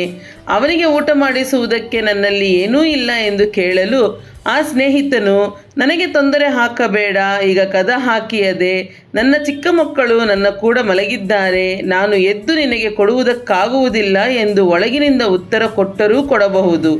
ಆದರೆ ಸ್ನೇಹದ ನಿಮಿತ್ತವಾಗಿ ಎದ್ದು ಕೊಡದೇ ಇದ್ದರೂ ಅವನ ಕಾಟದ ದೆಸೆಯಿಂದ ಎದ್ದು ಬಂದು ಕೇಳಿದಷ್ಟು ಅವನಿಗೆ ಕೊಡುವನೆಂದು ನಿಮಗೆ ಹೇಳುತ್ತೇನೆ. ಹಾಗೆಯೇ ನಾನು ನಿಮಗೆ ಹೇಳುವುದೇನೆಂದರೆ, ಬೇಡಿಕೊಳ್ಳಿರಿ, ನಿಮಗೆ ದೊರೆಯುವುದು, ಹುಡುಕಿರಿ, ನಿಮಗೆ ಸಿಕ್ಕುವುದು, ತಟ್ಟಿರಿ, ನಿಮಗೆ ತೆರೆಯುವುದು. ಯಾಕಂದರೆ ಬೇಡಿಕೊಳ್ಳುವ ಪ್ರತಿಯೊಬ್ಬನೂ ಹೊಂದುವನು, ಹುಡುಕುವವನಿಗೆ ಸಿಕ್ಕುವುದು, ತಟ್ಟುವವನಿಗೆ ತೆರೆಯುವುದು. ನಿಮ್ಮಲ್ಲಿ ತಂದೆಯಾದವನು ಮೀನನ್ನು ಕೇಳುವ ಮಗನಿಗೆ ಮೀನು ಕೊಡದೆ ಹಾವನ್ನು ಕೊಡುವನೇ? ಅಥವಾ ತತ್ತಿಯನ್ನು ಕೇಳಿದರೆ ಚೇಳನ್ನು ಕೊಡುವನೇ? ಹಾಗಾದರೆ ಕೆಟ್ಟವರಾದ ನೀವು ನಿಮ್ಮ ಮಕ್ಕಳಿಗೆ ಒಳ್ಳೆಯ ಪದಾರ್ಥಗಳನ್ನು ಕೊಡಬಲ್ಲರಾದರೆ ಪರಲೋಕದಲ್ಲಿರುವ ನಿಮ್ಮ ತಂದೆಯು ತನ್ನನ್ನು ಬೇಡಿಕೊಳ್ಳುವವರಿಗೆ ಎಷ್ಟೋ ಹೆಚ್ಚಾಗಿ ಪವಿತ್ರಾತ್ಮ ವರವನ್ನು ಕೊಡುವನಲ್ಲವೇ ಅಂದನು. ಒಂದಾನೊಂದು ಸಮಯದಲ್ಲಿ ಆತನು ಮೂಕ ದೆವ್ವವನ್ನು ಬಿಡಿಸುತ್ತಿದ್ದನು. ಆ ದೆವ್ವವು ಬಿಟ್ಟು ಹೋದ ಮೇಲೆ ಮೂಕನು ಮಾತಾಡಿದನು. ಅದಕ್ಕೆ ಜನರು ಆಶ್ಚರ್ಯಪಟ್ಟರು. ಆದರೆ ಅವರಲ್ಲಿ ಕೆಲವರು, ಇವನು ದೆವ್ವಗಳ ಒಡೆಯನಾದ ಬೆಲ್ಜೆಬೂಲನ ಸಹಾಯದಿಂದ ದೆವ್ವಗಳನ್ನು ಬಿಡಿಸುತ್ತಾನೆ ಅಂದರು. ಬೇರೆ ಕೆಲವರು ಆತನನ್ನು ಪರೀಕ್ಷಿಸುವುದಕ್ಕಾಗಿ, ನೀನು ಆಕಾಶದಲ್ಲಿ ಒಂದು ಸೂಚಕ ಕಾರ್ಯವನ್ನು ತೋರಿಸಿಕೊಡಬೇಕು ಎಂದು ಕೇಳಿದರು. ಆತನು ಅವರ ಆಲೋಚನೆಗಳನ್ನು ತಿಳುಕೊಂಡು ಅವರಿಗೆ ಹೇಳಿದ್ದೇನೆಂದರೆ, ತನ್ನಲ್ಲಿ ಭೇದ ಹುಟ್ಟಿದ ರಾಜ್ಯವು ಹಾಳಾಗುತ್ತದೆ ಮತ್ತು ತನ್ನಲ್ಲಿ ಭೇದ ಹುಟ್ಟಿದ ಮನೆ ಬೀಳುತ್ತದೆ. ಅದರಂತೆ ಸೈತಾನನು ತನ್ನಲ್ಲಿ ಭೇದ ಹುಟ್ಟಿಸಿಕೊಂಡರೆ ಅವನ ರಾಜ್ಯವು ಹೇಗೆ ಉಳಿದೀತು? ಬೆಲ್ಜೆಬೂಲನ ಬಲದಿಂದ ದೆವ್ವಗಳನ್ನು ಬಿಡಿಸುತ್ತೀ ಎಂದು ನನಗೆ ಹೇಳುತ್ತೀರಲ್ಲ. ನಾನು ಬೆಲ್ಜೆಬೂಲನ ಬಲದಿಂದ ದೆವ್ವಗಳನ್ನು ಬಿಡಿಸುವುದಾದರೆ ನಿಮ್ಮವರು ಯಾರ ಬಲದಿಂದ ಬಿಡಿಸುತ್ತಾರೆ? ಆದದರಿಂದ ಅವರೇ ನಿಮಗೆ ನ್ಯಾಯ ತೀರಿಸುವವರಾಗುವರು. ನಾನು ದೇವರ ಬಲದಿಂದಲೇ ದೆವ್ವಗಳನ್ನು ಬಿಡಿಸುವುದಾದರೆ ದೇವರ ರಾಜ್ಯವು ನಿಮ್ಮ ಹತ್ತಿರಕ್ಕೆ ಬಂತಲ್ಲ. ಒಬ್ಬ ಬಲಿಷ್ಠನು ಸರ್ವಾಯುಧಗಳನ್ನು ಧರಿಸಿಕೊಂಡು ತನ್ನ ಮನೆಯನ್ನು ಕಾಪಾಡಿಕೊಂಡಿರುವಾಗ ಅವನಿಗಿಂತ ಬಲಿಷ್ಠನು ಬಂದು ಅವನನ್ನು ಸೋಲಿಸಿದ ಮೇಲೆ ಆ ಮೊದಲಿನವನು ನೆಚ್ಚಿಕೊಂಡಿದ್ದ ಆಯುಧಗಳನ್ನೆಲ್ಲ ತೆಗೆದುಕೊಂಡು ತಾನು ಸುಲಿಗೆ ಮಾಡಿದ್ದನ್ನು ಹಂಚಿಕೊಡುವನು. ನನ್ನ ಪಕ್ಷ ಹಿಡಿಯದವನು ನನಗೆ ವಿರೋಧಿ, ನನ್ನ ಜೊತೆಯಲ್ಲಿ ಒಟ್ಟುಗೂಡಿಸಿದವನು ಚದರಿಸುವವನಾಗುತ್ತಾನೆ. ದೆವ್ವವು ಮನುಷ್ಯನನ್ನು ಬಿಟ್ಟು ಹೋದ ಮೇಲೆ ವಿಶ್ರಾಂತಿಯನ್ನು ಹುಡುಕುತ್ತಾ ನೀರಿಲ್ಲದ ಸ್ಥಳಗಳಲ್ಲಿ ತಿರುಗಾಡುತ್ತದೆ. ವಿಶ್ರಾಂತಿ ಸಿಕ್ಕದ ಕಾರಣ ಅದು ನಾನು ಬಿಟ್ಟು ಬಂದ ನನ್ನ ಮನೆಗೆ ಹಿಂತಿರುಗಿ ಹೋಗುತ್ತೇನೆ ಅಂದುಕೊಂಡು ಬಂದು ಆ ಮನೆ ಗುಡಿಸಿ ಅಲಂಕರಿಸಿದ್ದಾಗಿರುವುದನ್ನು ಕಂಡು ಹೊರಟು ಹೋಗಿ ತನಗಿಂತ ಕೆಟ್ಟವುಗಳಾದ ಬೇರೆ 7 ದೆವ್ವಗಳನ್ನು ಕರಕೊಂಡು ಬರುವುದು. ಅವು ಒಳಹೊಕ್ಕು ಅಲ್ಲಿ ವಾಸ ಮಾಡುವವು. ಆಗ ಆ ಮನುಷ್ಯನ ಅಂತ್ಯಸ್ಥಿತಿಯು ಮೊದಲಿಗಿಂತ ಕೆಟ್ಟದಾಗುವುದು ಅಂದನು. ಆತನು ಈ ಮಾತುಗಳನ್ನು ಹೇಳುತ್ತಿರುವಾಗ ಜನರಲ್ಲಿ ಒಬ್ಬ ಸ್ತ್ರೀಯು, ನಿನ್ನನ್ನು ಹೊತ್ತ ಗರ್ಭವು ನೀನು ಕುಡಿದ ಮೊಲೆಗಳು ಧನ್ಯವಾದವುಗಳು ಎಂದು ಕೂಗಿದಳು. ಆತನು, ಹಾಗನ್ನಬೇಡ, ದೇವರ ವಾಕ್ಯವನ್ನು ಕೇಳಿ ಅದಕ್ಕೆ ಸರಿಯಾಗಿ ನಡಕೊಳ್ಳುವವರೇ ಧನ್ಯರು ಅಂದನು. ಜನರು ಗುಂಪು ಗುಂಪಾಗಿ ಕೂಡಿ ಬರುತ್ತಿರುವಾಗ ಆತನು ಹೇಳುವುದಕ್ಕೆ ತೊಡಗಿದ್ದೇನೆಂದರೆ, ಈ ಸಂತತಿ ಕೆಟ್ಟ ಸಂತತಿಯೇ, ಇದು ಸೂಚಕ ಕಾರ್ಯವನ್ನು ನೋಡಬೇಕೆಂದು ಅಪೇಕ್ಷಿಸುತ್ತದೆ. ಆದರೆ ಯೋನನಲ್ಲಿ ಆದ ಆ ಸೂಚಕ ಕಾರ್ಯವೇ ಹೊರತು ಬೇರೆ ಯಾವುದೂ ಇದಕ್ಕೆ ಸಿಕ್ಕುವುದಿಲ್ಲ. ಹೇಗೆಂದರೆ ಯೋನನು ನಿನಿವೆ ಪಟ್ಟಣದವರಿಗೆ ಗುರುತಾದ ಹಾಗೆಯೇ ಮನುಷ್ಯಕುಮಾರನು ಈ ಸಂತತಿಗೆ ಗುರುತಾಗಿರುವನು. ದಕ್ಷಿಣ ದೇಶದ ರಾಣಿಯು ನ್ಯಾಯ ವಿಚಾರಣೆಯಲ್ಲಿ ಈ ಸಂತತಿಯವರೊಂದಿಗೆ ಎದ್ದು ನಿಂತು ಇವರನ್ನು ಅಪರಾಧಿಗಳೆಂದು ಹೇಳುವಳು. ಆಕೆಯು ಸೊಲೊಮೋನನ ಜ್ಞಾನವನ್ನು ತಿಳಿಕೊಳ್ಳುವುದಕ್ಕೆ ಭೂಮಿಯ ಕಟ್ಟಕಡೆಯಿಂದ ಬಂದಳು. ಆದರೆ ಇಲ್ಲಿ ಸೊಲೊಮೋನನಿಗಿಂತಲೂ ಹೆಚ್ಚಿನವನಿದ್ದಾನೆ. ನ್ಯಾಯ ವಿಚಾರಣೆಯಲ್ಲಿ ನಿನಿವೆ ಪಟ್ಟಣದವರು ಈ ಸಂತತಿಯವರೊಂದಿಗೆ ನಿಂತು ಇವರನ್ನು ಅಪರಾಧಿಗಳೆಂದು ಹೇಳುವರು. ಅವರು ಯೋನನು ಸಾರಿದ ವಾಕ್ಯವನ್ನು ಕೇಳಿ ದೇವರ ಕಡೆಗೆ ತಿರುಗಿಕೊಂಡರು. ಆದರೆ ಇಲ್ಲಿ ಯೋನನಿಗಿಂತಲೂ ಹೆಚ್ಚಿನವನಿದ್ದಾನೆ. ಯಾರು ದೀಪವನ್ನು ಹಚ್ಚಿ ಮರೆಯಲ್ಲಾಗಲಿ ಕೊಳಗದೊಳಗಾಗಲಿ ಇಡುವುದಿಲ್ಲ. ಮನೆಯೊಳಕ್ಕೆ ಬರುವವರಿಗೆ ಬೆಳಕು ಕಾಣಿಸುವಂತೆ ಆ ದೀಪವನ್ನು ದೀಪಸ್ತಂಭದ ಮೇಲೆ ಇಡುತ್ತಾರಷ್ಟೇ. ನಿನ್ನ ಕಣ್ಣು ದೇಹಕ್ಕೆ ದೀಪವಾಗಿದೆ. ನಿನ್ನ ಕಣ್ಣು ನೆಟ್ಟಗಿರುವಾಗ ಅದರಂತೆ ನಿನ್ನ ದೇಹವೆಲ್ಲ ಬೆಳಕಾಗಿರುವುದು. ಅದು ಕೆಟ್ಟದ್ದಾಗಿರುವಾಗ ಅದರಂತೆ ನಿನ್ನ ದೇಹವು ಕತ್ತಲಾಗಿರುವುದು. ಆದುದರಿಂದ ನಿನ್ನೊಳಗಿರುವ ಬೆಳಕೆ ಕತ್ತಲಾಗಿದೆಯೋ ಏನೋ ನೋಡು. ನಿನ್ನ ದೇಹವೆಲ್ಲ ಬೆಳಕಾಗಿದ್ದು ಒಂದು ಭಾಗದಲ್ಲಿಯೂ ಕತ್ತಲಿಲ್ಲದಾಗಿದ್ದರೆ ದೀಪವು ಹೊಳೆದು ನಿನಗೆ ಬೆಳಕನ್ನು ಕೊಡುವ ಕಾಲದಲ್ಲಿ ಹೇಗೋ ಹಾಗೆಯೇ ಅದು ಪೂರ್ಣವಾಗಿ ಬೆಳಕಾಗಿರುವುದು ಅಂದನು. ಆತನು ಮಾತಾಡುತ್ತಿರುವಾಗ ಒಬ್ಬ ಫರಿಸಾಯನು ಆತನನ್ನು ಊಟಕ್ಕೆ ಬರಬೇಕೆಂದು ಕೇಳಿಕೊಳ್ಳಲು ಆತನು ಒಳಕ್ಕೆ ಹೋಗಿ ಊಟಕ್ಕೆ ಕೂತುಕೊಂಡನು. ಆತನು ತೊಳಕೊಳ್ಳದೆ ಊಟಕ್ಕೆ ಕೂತದ್ದನ್ನು ಆ ಫರಿಸಾಯನು ಕಂಡು ಆಶ್ಚರ್ಯಪಟ್ಟನು. ಸ್ವಾಮಿಯು ಅವನಿಗೆ, ಫರಿಸಾಯರಾದ ನೀವು ಪಂಚಪಾತ್ರೆ ಬಟ್ಟಲು ಇವುಗಳ ಹೊರಭಾಗವನ್ನು ಶುಚಿ ಮಾಡುತ್ತೀರಿ ಸರಿ, ಆದರೆ ನಿಮ್ಮ ಒಳಭಾಗವು ಸುಲಿಗೆಯಿಂದಲೂ ಕೆಟ್ಟತನದಿಂದಲೂ ತುಂಬಿರುತ್ತದೆ. ಬುದ್ಧಿ ಇಲ್ಲದವರೇ, ಹೊರಭಾಗವನ್ನು ಮಾಡಿದಾತನು ಒಳಭಾಗವನ್ನು ಮಾಡಿದವನಲ್ಲವೇ? ಹೇಗೂ ಒಳಗಿರುವಂಥದ್ದನ್ನು ದಾನ ಕೊಡಿರಿ, ಆಗ ಸಕಲವೂ ನಿಮಗೆ ಶುದ್ಧವಾಗಿರುವುದು. ಅಯ್ಯೋ ಫರಿಸಾಯರೇ, ನೀವು ಮರುಗ, ಸದಾಪು ಮುಂತಾದ ಸಕಲ ಪಲ್ಯಗಳಲ್ಲಿ 10ರಲ್ಲೊಂದು ಪಾಲು ಕೊಡುತ್ತೀರಿ ಸರಿ, ಆದರೆ ನ್ಯಾಯವನ್ನು ದೇವರ ಪ್ರೀತಿಯನ್ನು ಒತ್ತಟ್ಟಿಗೆ ಬಿಟ್ಟಿದ್ದೀರಿ.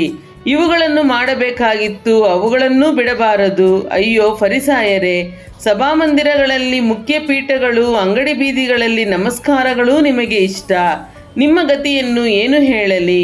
ನೆಲಸಮವಾದ ಸಮಾಧಿಗಳ ಹಾಗಿದ್ದೀರಿ. ಅವುಗಳ ಮೇಲೆ ತಿರುಗಾಡುವ ಜನರಿಗೆ ಇವು ಸಮಾಧಿಗಳೆಂದು ತಿಳಿಯದು ಎಂದು ಹೇಳಿದನು. ಇದನ್ನು ಕೇಳಿ ಒಬ್ಬ ಧರ್ಮೋಪದೇಶಕನು ಆತನಿಗೆ, ಬೋಧಕನೇ, ಈ ಮಾತುಗಳನ್ನು ಹೇಳುವುದರಿಂದ ನಮ್ಮನ್ನೂ ನಿಂದಿಸಿದ ಹಾಗಾಯಿತು ಎಂದು ಹೇಳಲು ಆತನು, ಧರ್ಮೋಪದೇಶಕರೇ, ನಿಮ್ಮ ಗತಿಯನ್ನು ಏನು ಹೇಳಲಿ? ನೀವು ಜನರ ಮೇಲೆ ಹೊರಲಾರದ ಹೊರೆಗಳನ್ನು ಹೊರಿಸುತ್ತೀರಿ. ನೀವಾದರೂ ಆ ಹೊರೆಗಳನ್ನು ಒಂದು ಬೆರಳಿನಿಂದಲೂ ಮುಟ್ಟುವುದಿಲ್ಲ. ನಿಮ್ಮ ಗತಿಯನ್ನು ಏನು ಹೇಳಲಿ? ನೀವು ಪ್ರವಾದಿಗಳ ಗೋರಿಗಳನ್ನು ಕಟ್ಟುತ್ತೀರಿ. ಅವರನ್ನು ಕೊಂದವರು ನಿಮ್ಮ ಪಿತೃಗಳೇ. ಹೀಗಿರುವುದರಿಂದ ನಿಮ್ಮ ಪಿತೃಗಳು ಮಾಡಿದ್ದಕ್ಕೆ ನೀವೇ ಸಾಕ್ಷಿಗಳಾಗಿರುವುದಲ್ಲದೆ ಅವರ ಕೃತ್ಯಗಳಿಗೆ ಒಪ್ಪಿಕೊಂಡ ಹಾಗಾಯಿತು. ಹೇಗೆಂದರೆ ಅವರು ಪ್ರವಾದಿಗಳನ್ನು ಕೊಂದರು, ನೀವು ಗೋರಿಗಳನ್ನೇ ಕಟ್ಟುತ್ತೀರಿ. ಆದುದರಿಂದ ದೇವರ ಜ್ಞಾನವು ಹೇಳಿದ್ದೇನೆಂದರೆ, ನಾನು ಅವರ ಬಳಿಗೆ ಪ್ರವಾದಿಗಳನ್ನೂ ಅಪೊಸ್ತಲರನ್ನೂ ಕಳುಹಿಸುವೆನು. ಅವರಲ್ಲಿ ಕೆಲವರನ್ನು ಕೊಲ್ಲುವರು, ಕೆಲವರನ್ನು ಹಿಂಸೆಪಡಿಸುವರು. ಹೀಗೆ ಲೋಕಾದಿಯಿಂದ ಹೇಬೇಲನ ರಕ್ತವು ಮೊದಲುಗೊಂಡು ಯಜ್ಞವೇದಿಗೂ ದೇವಾಲಯಕ್ಕೂ ನಡುವೆ ಹತವಾದ ಜಕರೀಯನ ರಕ್ತದವರೆಗೂ ಸುರಿಸಲ್ಪಟ್ಟ ಎಲ್ಲ ಪ್ರವಾದಿಗಳ ರಕ್ತಕ್ಕೂ ಈ ಸಂತತಿಯವರು ಉತ್ತರ ಕೊಡಬೇಕು ಎಂಬುದೇ. ಹೌದು, ಈ ಸಂತತಿಯವರೇ ಉತ್ತರ ಕೊಡಬೇಕೆಂದು ನಿಮಗೆ ಹೇಳುತ್ತೇನೆ. ಅಯ್ಯೋ ಧರ್ಮೋಪದೇಶಕರೇ, ಜ್ಞಾನಕ್ಕೆ ಸಾಧನವಾದ ಬೀಗದ ಕೈಯನ್ನು ತೆಗೆದು ಬಿಟ್ಟಿರಿ. ನೀವು ಒಳಕ್ಕೆ ಹೋಗಲಿಲ್ಲ, ಒಳಕ್ಕೆ ಹೋಗುತ್ತಿರುವವರಿಗೂ ಅಡ್ಡಿ ಮಾಡಿದಿರಿ ಅಂದನು. ಬಳಿಕ ಆತನು ಅಲ್ಲಿಂದ ಹೊರಗೆ ಬಂದಾಗ ಶಾಸ್ತ್ರಿಗಳು ಫರಿಸಾಯರು ಆತನನ್ನು ಕಠಿಣವಾಗಿ ವಿರೋಧಿಸಿ ಅನೇಕ ವಿಷಯಗಳನ್ನು ಕುರಿತು ಆತನನ್ನು ಅಡ್ಡಾದಿಡ್ಡಿ ಪ್ರಶ್ನೆ ಮಾಡುತ್ತಾ ಆತನ ಬಾಯಿ ಮಾತಿನಲ್ಲಿ ಏನಾದರೂ ಹಿಡಿಯಬೇಕೆಂದು ಆತನನ್ನು ಹೊಂಚಿ ನೋಡುತ್ತಿದ್ದರು. ಲೂಕನು ಬರೆದ ಸುವಾರ್ತೆ ಅಧ್ಯಾಯ 12. ಇಷ್ಟರಲ್ಲಿ ಸಾವಿರಾರು ಜನರು ಒಬ್ಬರನ್ನೊಬ್ಬರು ತುಳಿಯುವಷ್ಟು ಕೂಡಿ ಬಂದಿರಲಾಗಿ ಆತನು ಮೊದಲು ತನ್ನ ಶಿಷ್ಯರಿಗೆ ಹೇಳುವುದಕ್ಕೆ ತೊಡಗಿದ್ದೇನೆಂದರೆ, ಫರಿಸಾಯರ ಕಪಟವೆಂಬ ಹುಳಿಹಿಟ್ಟಿನ ವಿಷಯದಲ್ಲಿ ಜಾಗರೂಕರಾಗಿರ್ರಿ. ಮರೆಯಾಗಿರುವ ಯಾವುದೂ ವ್ಯಕ್ತವಾಗದೇ ಇರುವುದಿಲ್ಲ, ಹೊರಪಡದ ರಹಸ್ಯವೂ ಇಲ್ಲ. ಹೀಗಿರುವುದರಿಂದ ನೀವು ಕತ್ತಲಲ್ಲಿ ಹೇಳಿದಂಥದ್ದು ಬೆಳಕಿನಲ್ಲಿ ಕೇಳಲಾಗುವುದು, ಮತ್ತು ನೀವು ಕೋಣೆಗಳೊಳಗೆ ಕಿವಿಮಾತು ಆಡಿದ್ದು ಮಾಳಿಗೆಗಳ ಮೇಲೆ ಸಾರಲಾಗುವುದು. ನನ್ನ ಸ್ನೇಹಿತರಾದ ನಿಮಗೆ ಹೇಳುತ್ತೇನೆ, ದೇಹವನ್ನು ಕೊಂದು ಅದಕ್ಕಿಂತ ಹೆಚ್ಚಿನದೇನೂ ಮಾಡಲಾರದವರಿಗೆ ಹೆದರಬೇಡಿರಿ. ನೀವು ಯಾರಿಗೆ ಹೆದರಬೇಕೋ ನಿಮಗೆ ತಿಳಿಸುತ್ತೇನೆ. ಕೊಂದ ಮೇಲೆ ನರಕದೊಳಗೆ ಹಾಕುವ ಅಧಿಕಾರವುಳ್ಳವನಿಗೆ ಹೆದರಬೇಕು. ಹೌದು, ಆತನಿಗೇ ಹೆದರಬೇಕೆಂದು ನಿಮಗೆ ಹೇಳುತ್ತೇನೆ. 5 ಗುಬ್ಬಿಗಳನ್ನು 2 ದುಡ್ಡಿಗೆ ಮಾರುತ್ತಾರಲ್ಲ, ಆದಾಗ್ಯೂ ಅವುಗಳಲ್ಲಿ ಒಂದಾದರೂ ದೇವರಿಗೆ ಮರೆತು ಹೋಗುವುದಿಲ್ಲ. ನಿಮ್ಮ ತಲೆ ಕೂದಲುಗಳು ಸಹ ಎಲ್ಲವೂ ಎಣಿಕೆಯಾಗಿವೆ. ಹೆದರಬೇಡಿರಿ, ಬಹಳ ಗುಬ್ಬಿಗಳಿಗಿಂತ ನೀವು ಹೆಚ್ಚಿನವರು. ನಾನು ನಿಮಗೆ ಹೇಳುತ್ತೇನೆ, ಯಾವನು ಮನುಷ್ಯರ ಮುಂದೆ ತಾನು ಯೇಸುವಿನವನೆಂದು ಒಪ್ಪಿಕೊಳ್ಳುವನೋ ಮನುಷ್ಯಕುಮಾರನು ಸಹ ಅವನನ್ನು ದೇವದೂತರ ಮುಂದೆ ತನ್ನವನೆಂದು ಒಪ್ಪಿಕೊಳ್ಳುವನು. ಆದರೆ ಯಾವನು ಮನುಷ್ಯರ ಮುಂದೆ ತಾನು ಯೇಸುವಿನವನಲ್ಲವೆಂದು ಹೇಳುವನೋ ಅವನನ್ನು ನಾನು ದೇವದೂತರ ಮುಂದೆ ನನ್ನವನಲ್ಲವೆಂದು ಹೇಳುವೆನು. ಮನುಷ್ಯಕುಮಾರನ ಮೇಲೆ ಏನಾದರೂ ಮಾತನಾಡುವ ಪ್ರತಿಯೊಬ್ಬನಿಗೆ ಕ್ಷಮಾಪಣೆಯಾಗುವುದು, ಆದರೆ ಪವಿತ್ರಾತ್ಮನನ್ನು ದೂಷಿಸಿದವನಿಗೆ ಕ್ಷಮಾಪಣೆ ಇಲ್ಲ. ಅವರು ನಿಮ್ಮನ್ನು ಸಭಾಮಂದಿರಗಳ ಅಧ್ಯಕ್ಷರ ಮುಂದಕ್ಕೂ ಅಧಿಕಾರಿಗಳ ಮುಂದಕ್ಕೂ ಅಧಿಪತಿಗಳ ಮುಂದಕ್ಕೂ ಹಿಡುಕೊಂಡು ಹೋಗುವಾಗ ಹೇಗೆ ಉತ್ತರ ಕೊಡಬೇಕು, ಏನು ಉತ್ತರ ಕೊಡಬೇಕು, ಏನು ಹೇಳಬೇಕು ಎಂದು ಚಿಂತೆ ಮಾಡಬೇಡಿರಿ. ಯಾಕಂದರೆ ನೀವು ಹೇಳತಕ್ಕದ್ದನ್ನು ಪವಿತ್ರಾತ್ಮನು ಆ ಗಳಿಗೆಯಲ್ಲಿಯೇ ನಿಮಗೆ ಕಲಿಸಿಕೊಡುವನು ಅಂದನು. ಆಗ ಜನರಲ್ಲಿ ಒಬ್ಬನು, ಬೋಧಕನೇ, ತಂದೆಯ ಆಸ್ತಿಯನ್ನು ನನಗೆ ಪಾಲು ಮಾಡಿ ಕೊಡುವಂತೆ ನನ್ನ ಅಣ್ಣನಿಗೆ ಹೇಳು ಎಂದು ಆತನನ್ನು ಕೇಳಿಕೊಳ್ಳಲು ಆತನು, ಎಲಾ ಮನುಷ್ಯ, ನನ್ನನ್ನು ನಿಮಗೆ ನ್ಯಾಯಾಧಿಪತಿಯನ್ನಾಗಿ ಅಥವಾ ಪಾಲು ಮಾಡುವವನ್ನಾಗಿ ನೇಮಿಸಿದವರಾರು ಎಂದು ಅವನನ್ನು ಕೇಳಿ, ಜನರಿಗೆ, ಎಲ್ಲ ಲೋಭಕ್ಕೂ ಎಚ್ಚರಿಕೆಯಾಗಿದ್ದು ನಿಮ್ಮನ್ನು ಕಾಪಾಡಿಕೊಳ್ಳಿರಿ. ಒಬ್ಬನಿಗೆ ಎಷ್ಟು ಆಸ್ತಿ ಇದ್ದರೂ ಅದು ಅವನಿಗೆ ಜೀವಾಧಾರವಾಗುವುದಿಲ್ಲ ಎಂದು ಹೇಳಿ ಒಂದು ಸಾಮ್ಯವನ್ನು ಹೇಳಿದನು. ಅದೇನೆಂದರೆ, ಒಬ್ಬನೊಬ್ಬ ಐಶ್ವರ್ಯವಂತನ ಭೂಮಿಯು ಚೆನ್ನಾಗಿ ಬೆಳೆಯಿತು. ಆಗ ಅವನು ತನ್ನೊಳಗೆ, ನಾನೇನು ಮಾಡಲಿ, ನನ್ನ ಬೆಳೆಯನ್ನು ತುಂಬಿಡುವುದಕ್ಕೆ ನನಗೆ ಸ್ಥಳವಿಲ್ಲವಲ್ಲ ಎಂದು ಆಲೋಚಿಸಿ, ಒಂದು ಕೆಲಸ ಮಾಡುತ್ತೇನೆ, ನನ್ನ ಕಣಜಗಳನ್ನು ಕೀಳಿಸಿ ಅವುಗಳಿಗಿಂತ ದೊಡ್ಡ ಕಣಜಗಳನ್ನು ಕಟ್ಟಿಸುವೆನು. ಅಲ್ಲಿ ನನ್ನ ಎಲ್ಲ ದವಸ ಧಾನ್ಯಗಳನ್ನು ಸರಕುಗಳನ್ನು ತುಂಬಿಟ್ಟು, ನನ್ನ ಜೀವಾತ್ಮಕ್ಕೆ ಜೀವವೇ, ಅನೇಕ ವರ್ಷಗಳಿಗೆ ಬೇಕಾದಷ್ಟು ಸರಕು ನಿನಗೆ ಬಿದ್ದದೆ, ವಿಶ್ರಮಿಸಿಕೋ, ಊಟ ಮಾಡು, ಕುಡಿ, ಸುಖಪಡು ಎಂದು ಹೇಳುವೆನು ಅಂದುಕೊಂಡನು. ಆದರೆ ದೇವರು ಅವನಿಗೆ, ಬುದ್ಧಿಹೀನನು ನೀನು, ಈ ಹೊತ್ತು ರಾತ್ರಿ ನಿನ್ನ ಪ್ರಾಣವನ್ನು ನಿನ್ನ ಕಡೆಯಿಂದ ಕೇಳುವರು, ಆಗ ನೀನು ಸಿದ್ಧ ಮಾಡಿಟ್ಟಿರುವುದು ಯಾರಿಗಾಗುವುದು ಎಂದು ಹೇಳಿದನು. ತನಗೋಸ್ಕರ ದ್ರವ್ಯವನ್ನಿಟ್ಟುಕೊಂಡು ದೇವರ ವಿಷಯಗಳಲ್ಲಿ ಐಶ್ವರ್ಯವಂತನಾಗದೇ ಇರುವವನು ಅವನಂತೆಯೇ ಇದ್ದಾನೆ ಅಂದನು. ಇದಲ್ಲದೆ ಆತನು ತನ್ನ ಶಿಷ್ಯರಿಗೆ ಹೇಳಿದ್ದೇನೆಂದರೆ, ಈ ಕಾರಣದಿಂದ ಪ್ರಾಣಧಾರಣೆಗೆ ಏನು ಊಟ ಮಾಡಬೇಕು, ದೇಹ ರಕ್ಷಣೆಗೆ ಏನು ಹೊದ್ದುಕೊಳ್ಳಬೇಕು ಎಂದು ಚಿಂತೆ ಮಾಡಬೇಡಿರಿ ಎಂಬುದಾಗಿ ನಿಮಗೆ ಹೇಳುತ್ತೇನೆ. ಊಟಕ್ಕಿಂತ ಪ್ರಾಣವು, ಉಡುಪಿಗಿಂತ ದೇಹವು ಮೇಲಾದದ್ದಷ್ಟೇ. ಕಾಗೆಗಳನ್ನು ಲಕ್ಷ್ಯವಿಟ್ಟು ಯೋಚಿಸಿರಿ, ಅವು ಬಿತ್ತುವುದಿಲ್ಲ, ಕೊಯ್ಯುವುದಿಲ್ಲ, ಅವುಗಳಿಗೆ ಉಗ್ರಾಣವೂ ಇಲ್ಲ, ಕಣಜವೂ ಇಲ್ಲ, ಆದಾಗ್ಯೂ ದೇವರು ಅವುಗಳನ್ನು ಸಾಕಿ ಸಲಹುತ್ತಾನೆ. ಹಕ್ಕಿಗಳಿಗಿಂತ ನೀವು ಎಷ್ಟೋ ಹೆಚ್ಚಿನವರಲ್ಲವೇ? ಚಿಂತೆ ಮಾಡಿ ಮಾಡಿ 1 ಮೊಳ ಉದ್ದ ಬೆಳೆಯುವುದು ನಿಮ್ಮಲ್ಲಿ ಯಾರಿಂದಾದೀತು? ಆದದರಿಂದ ಕೇವಲ ಅಲ್ಪವಾದದ್ದನ್ನಾದರೂ ಮಾಡುವುದಕ್ಕೆ ನೀವು ಅಶಕ್ತರಾಗಿರಲಾಗಿ ಮಿಕ್ಕಾದದ್ದರ ವಿಷಯದಲ್ಲಿ ಚಿಂತೆ ಮಾಡುವುದೇಕೆ? ಹೂವುಗಳು ಬೆಳೆಯುವ ರೀತಿಯನ್ನು ಲಕ್ಷ್ಯವಿಟ್ಟು ಯೋಚಿಸಿರಿ. ಅವು ದುಡಿಯುವುದಿಲ್ಲ, ನೂಲುವುದಿಲ್ಲ. ಆದರೂ ಈ ಹೂವುಗಳೊಳಗೆ ಒಂದಕ್ಕಿರುವಷ್ಟು ಅಲಂಕಾರವು ಅರಸನಾದ ಸೊಲೊಮೋನನಿಗೆ ಸಹ ಅವನು ತನ್ನ ಸಕಲ ವೈಭವದಿಂದಿರುವಾಗಲೂ ಇರಲಿಲ್ಲವೆಂದು ನಿಮಗೆ ಹೇಳುತ್ತೇನೆ. ಎಲೆಯ ಅಲ್ಪವಿಶ್ವಾಸಿಗಳೇ, ಈ ಹೊತ್ತು ಇದ್ದು ನಾಳೆ ಒಲೆಯ ಪಾಲಾಗುವ ಅಡವಿಯ ಹುಲ್ಲಿಗೆ ದೇವರು ಹೀಗೆ ಉಡಿಸಿದರೆ ಅದಕ್ಕಿಂತ ಎಷ್ಟೋ ಹೆಚ್ಚಾಗಿ ನಿಮಗೆ ಉಡಿಸಿ ತೊಡಿಸುವನು. ಏನು ಊಟ ಮಾಡಬೇಕು, ಏನು ಕುಡಿಯಬೇಕು ಎಂದು ತವಕ ಪಡಬೇಡಿರಿ ಮತ್ತು ಅವಮಾನ ಪಡಬೇಡಿರಿ. ಇವೆಲ್ಲವುಗಳ ಮೇಲೆ ಇಹಲೋಕದ ಜನಗಳು ತವಕ ಪಡುತ್ತಾರೆ. ಇವು ನಿಮಗೆ ಅವಶ್ಯವೆಂದು ನಿಮ್ಮ ತಂದೆಗೆ ತಿಳಿದಿದೆ. ನೀವಾದರೋ ದೇವರ ರಾಜ್ಯಕ್ಕಾಗಿ ತವಕ ಪಡಿರಿ, ಇದರ ಕೂಡ ಅವು ನಿಮಗೆ ದೊರಕುವವು. ಚಿಕ್ಕ ಹಿಂಡೆ ಹೆದರಬೇಡ, ಆ ರಾಜ್ಯವನ್ನು ನಿಮಗೆ ದಯಪಾಲಿಸುವುದಕ್ಕೆ ನಿಮ್ಮ ತಂದೆಯು ಸಂತೋಷವುಳ್ಳವನಾಗಿದ್ದಾನೆ. ನಿಮಗಿರುವುದನ್ನು ಮಾರಿಬಿಟ್ಟು ದಾನ ಕೊಡಿರಿ. ಹಳೆಯವಾಗದಂಥ ಅಮ್ಮೀಣಿಗಳನ್ನು ಮಾಡಿಕೊಂಡು ಪರಲೋಕದಲ್ಲಿ ಲಯವಾಗದ ದ್ರವ್ಯವನ್ನು ಇಟ್ಟುಕೊಳ್ಳಿರಿ. ಅಲ್ಲಿ ಕಳ್ಳನು ಸಮೀಪಕ್ಕೆ ಬರುವುದಿಲ್ಲ, ಅದು ನುಸಿ ಹಿಡಿದು ನಾಶವಾಗುವುದಿಲ್ಲ. ನಿಮ್ಮ ಗಂಟು ಇದ್ದಲ್ಲಿಯೇ ನಿಮ್ಮ ಮನಸ್ಸು ಇರುವುದಷ್ಟೇ. ನಿಮ್ಮ ನಡುಗಳು ಕಟ್ಟಿರಲಿ, ನಿಮ್ಮ ದೀವಟಿಗೆಗಳು ಉರಿಯುತ್ತಾ ಇರಲಿ. ನೀವಂತೂ ತಮ್ಮ ಯಜಮಾನನು ಬಂದು ತಟ್ಟಿದ ಕೂಡಲೇ ಕದವನ್ನು ತೆರೆಯುವುದಕ್ಕೆ ಸಿದ್ಧವಾಗಿದ್ದು, ಮದುವೆ ಊಟವನ್ನು ಯಾವಾಗ ತೀರಿಸಿಕೊಂಡು ಬರುವನೋ ಎಂದು ಅವನನ್ನು ಎದುರು ನೋಡುತ್ತಿರುವ ಮನುಷ್ಯರಂತಿರಿ. ಯಜಮಾನನು ಬಂದು ಯಾವ ಯಾವ ಆಳುಗಳು ಎಚ್ಚರವಾಗಿರುವುದನ್ನು ಕಂಡುಕೊಳ್ಳುವನೋ ಆ ಆಳುಗಳೇ ಧನ್ಯರು. ಆತನೇ ನಡುಕಟ್ಟಿಕೊಂಡು ಅವರನ್ನು ಊಟಕ್ಕೆ ಕೂಡ್ರಿಸಿ ಹತ್ತಿರಕ್ಕೆ ಬಂದು ಅವರಿಗೆ ಸೇವೆ ಮಾಡುವನು ಎಂದು ನಿಮಗೆ ಸತ್ಯವಾಗಿ ಹೇಳುತ್ತೇನೆ. ಎರಡನೆಯ ಜಾವದಲ್ಲಿ ಆಗಲಿ ಮೂರನೆಯ ಜಾವದಲ್ಲಿ ಆಗಲಿ ಬಂದಾತನಿಗೆ ಹಾಗೆ ಕಾಣಿಸಿಕೊಂಡವರು ಧನ್ಯರು. ಕಳ್ಳನು ಬರುವ ಗಳಿಗೆಯು ಮನೆ ಯಜಮಾನನಿಗೆ ತಿಳಿದಿದ್ದರೆ ಅವನು ಎಚ್ಚರವಾಗಿದ್ದು ತನ್ನ ಮನೆಗೆ ಕನ್ನ ಹಾಕಗೊಡಿಸುತ್ತಿರಲಿಲ್ಲವೆಂದು ತಿಳುಕೊಳ್ಳಿರಿ. ನೀವು ಸಹ ಸಿದ್ಧರಾಗಿರ್ರಿ, ನೀವು ನೆನೆಸದ ಗಳಿಗೆಯಲ್ಲಿ ಮನುಷ್ಯಕುಮಾರನು ಬರುತ್ತಾನೆ ಅಂದನು. ಆಗ ಪೇತ್ರನು, ಸ್ವಾಮಿ, ನೀನು ಈ ಸಾಮ್ಯವನ್ನು ನಮಗೆ ಮಾತ್ರ ಹೇಳುತ್ತೀಯೋ ಎಲ್ಲರಿಗೂ ಹೇಳುತ್ತೀಯೋ ಎಂದು ಕೇಳಲು, ಸ್ವಾಮಿ ಹೇಳಿದ್ದೇನೆಂದರೆ, ಹೊತ್ತಿಗೆ ಅಶನಕ್ಕೆ ಬೇಕಾದುದನ್ನು ಅಳೆದುಕೊಡುವುದಕ್ಕಾಗಿ ಯಜಮಾನನು ತನ್ನ ಮನೆಯವರ ಮೇಲೆ ನೇಮಿಸಿದ ನಂಬಿಗಸ್ತನೂ ವಿವೇಕಿಯೂ ಆಗಿರುವ ಮನೆವಾರ್ತೆಯವನು ಯಾರು? ಯಜಮಾನನು ಬಂದು ಯಾವ ಆಳು ಹೀಗೆ ಮಾಡುವುದನ್ನು ಕಾಣುವನೋ ಆ ಆಳು ಧನ್ಯನು. ಅಂಥವನನ್ನು ಅವನು ತನ್ನ ಎಲ್ಲ ಆಸ್ತಿಯ ಮೇಲೆ ನೇಮಿಸುವನು ಎಂದು ನಿಮಗೆ ಸತ್ಯವಾಗಿ ಹೇಳುತ್ತೇನೆ.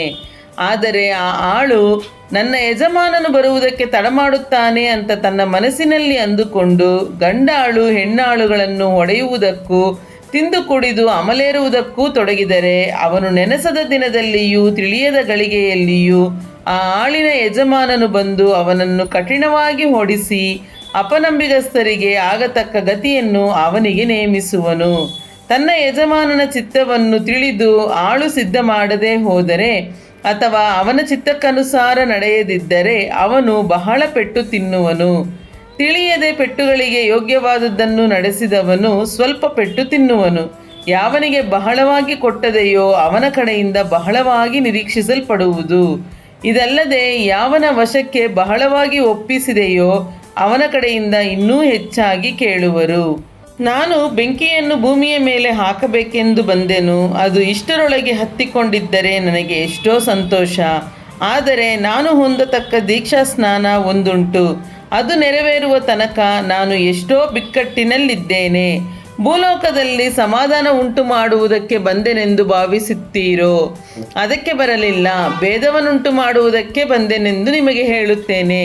ಹೇಗೆಂದರೆ, ಇಂದಿನಿಂದ ಒಂದೇ ಮನೆಯಲ್ಲಿರುವ 5 ಮಂದಿಯೊಳಗೆ ಇಬ್ಬರಿಗೆ ವಿರೋಧವಾಗಿ 3, 3ರಿಗೆ ವಿರೋಧವಾಗಿ 2 ಈ ಮೇರೆಗೆ ಭೇದವುಳ್ಳವರಾಗಿರುವರು.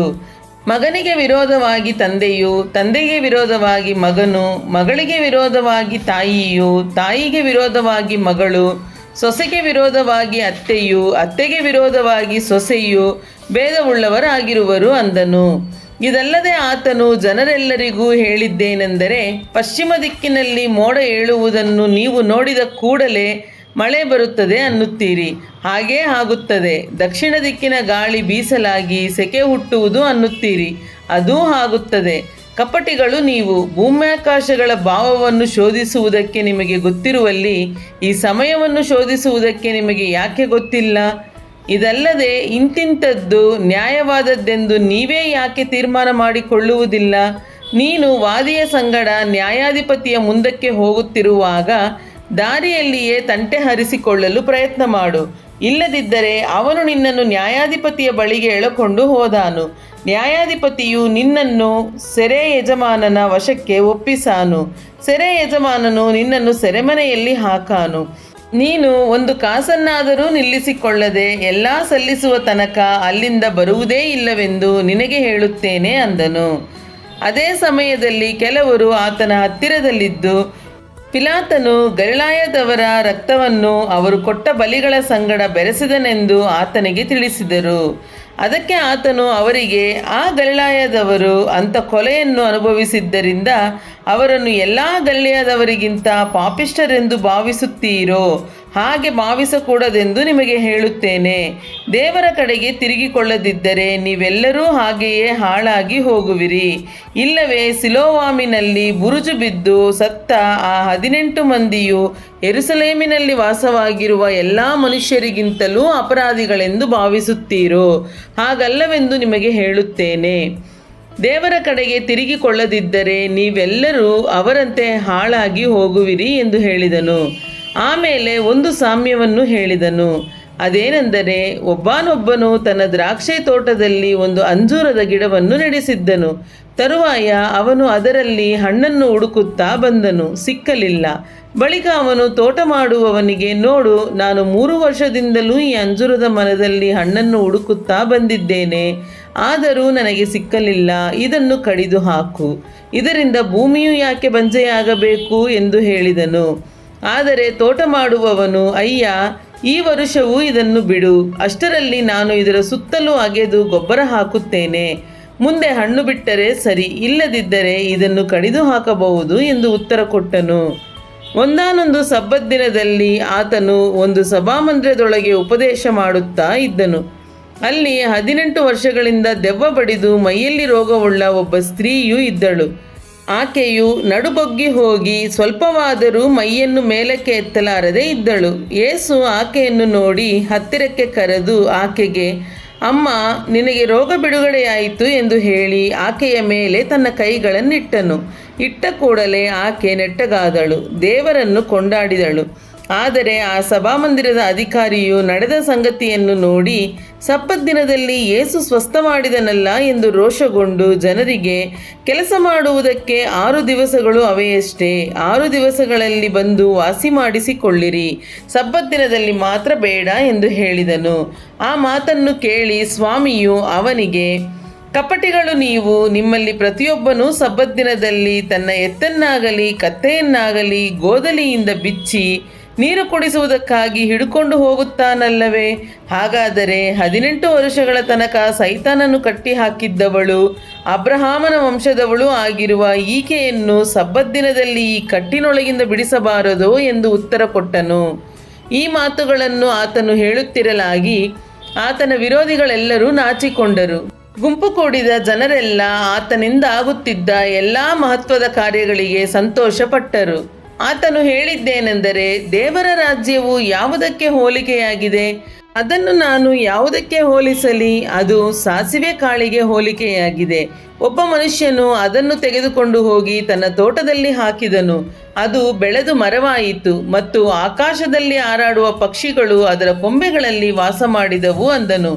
ಆತನು ಇನ್ನೂ ಹೇಳಿದ್ದೇನೆಂದರೆ, ದೇವರ ರಾಜ್ಯವನ್ನು ನಾವು ಯಾವುದಕ್ಕೆ ಹೋಲಿಸಲಿ? ಅದು ಹುಳಿ ಹಿಟ್ಟಿಗೆ ಹೋಲಿಕೆಯಾಗಿದೆ.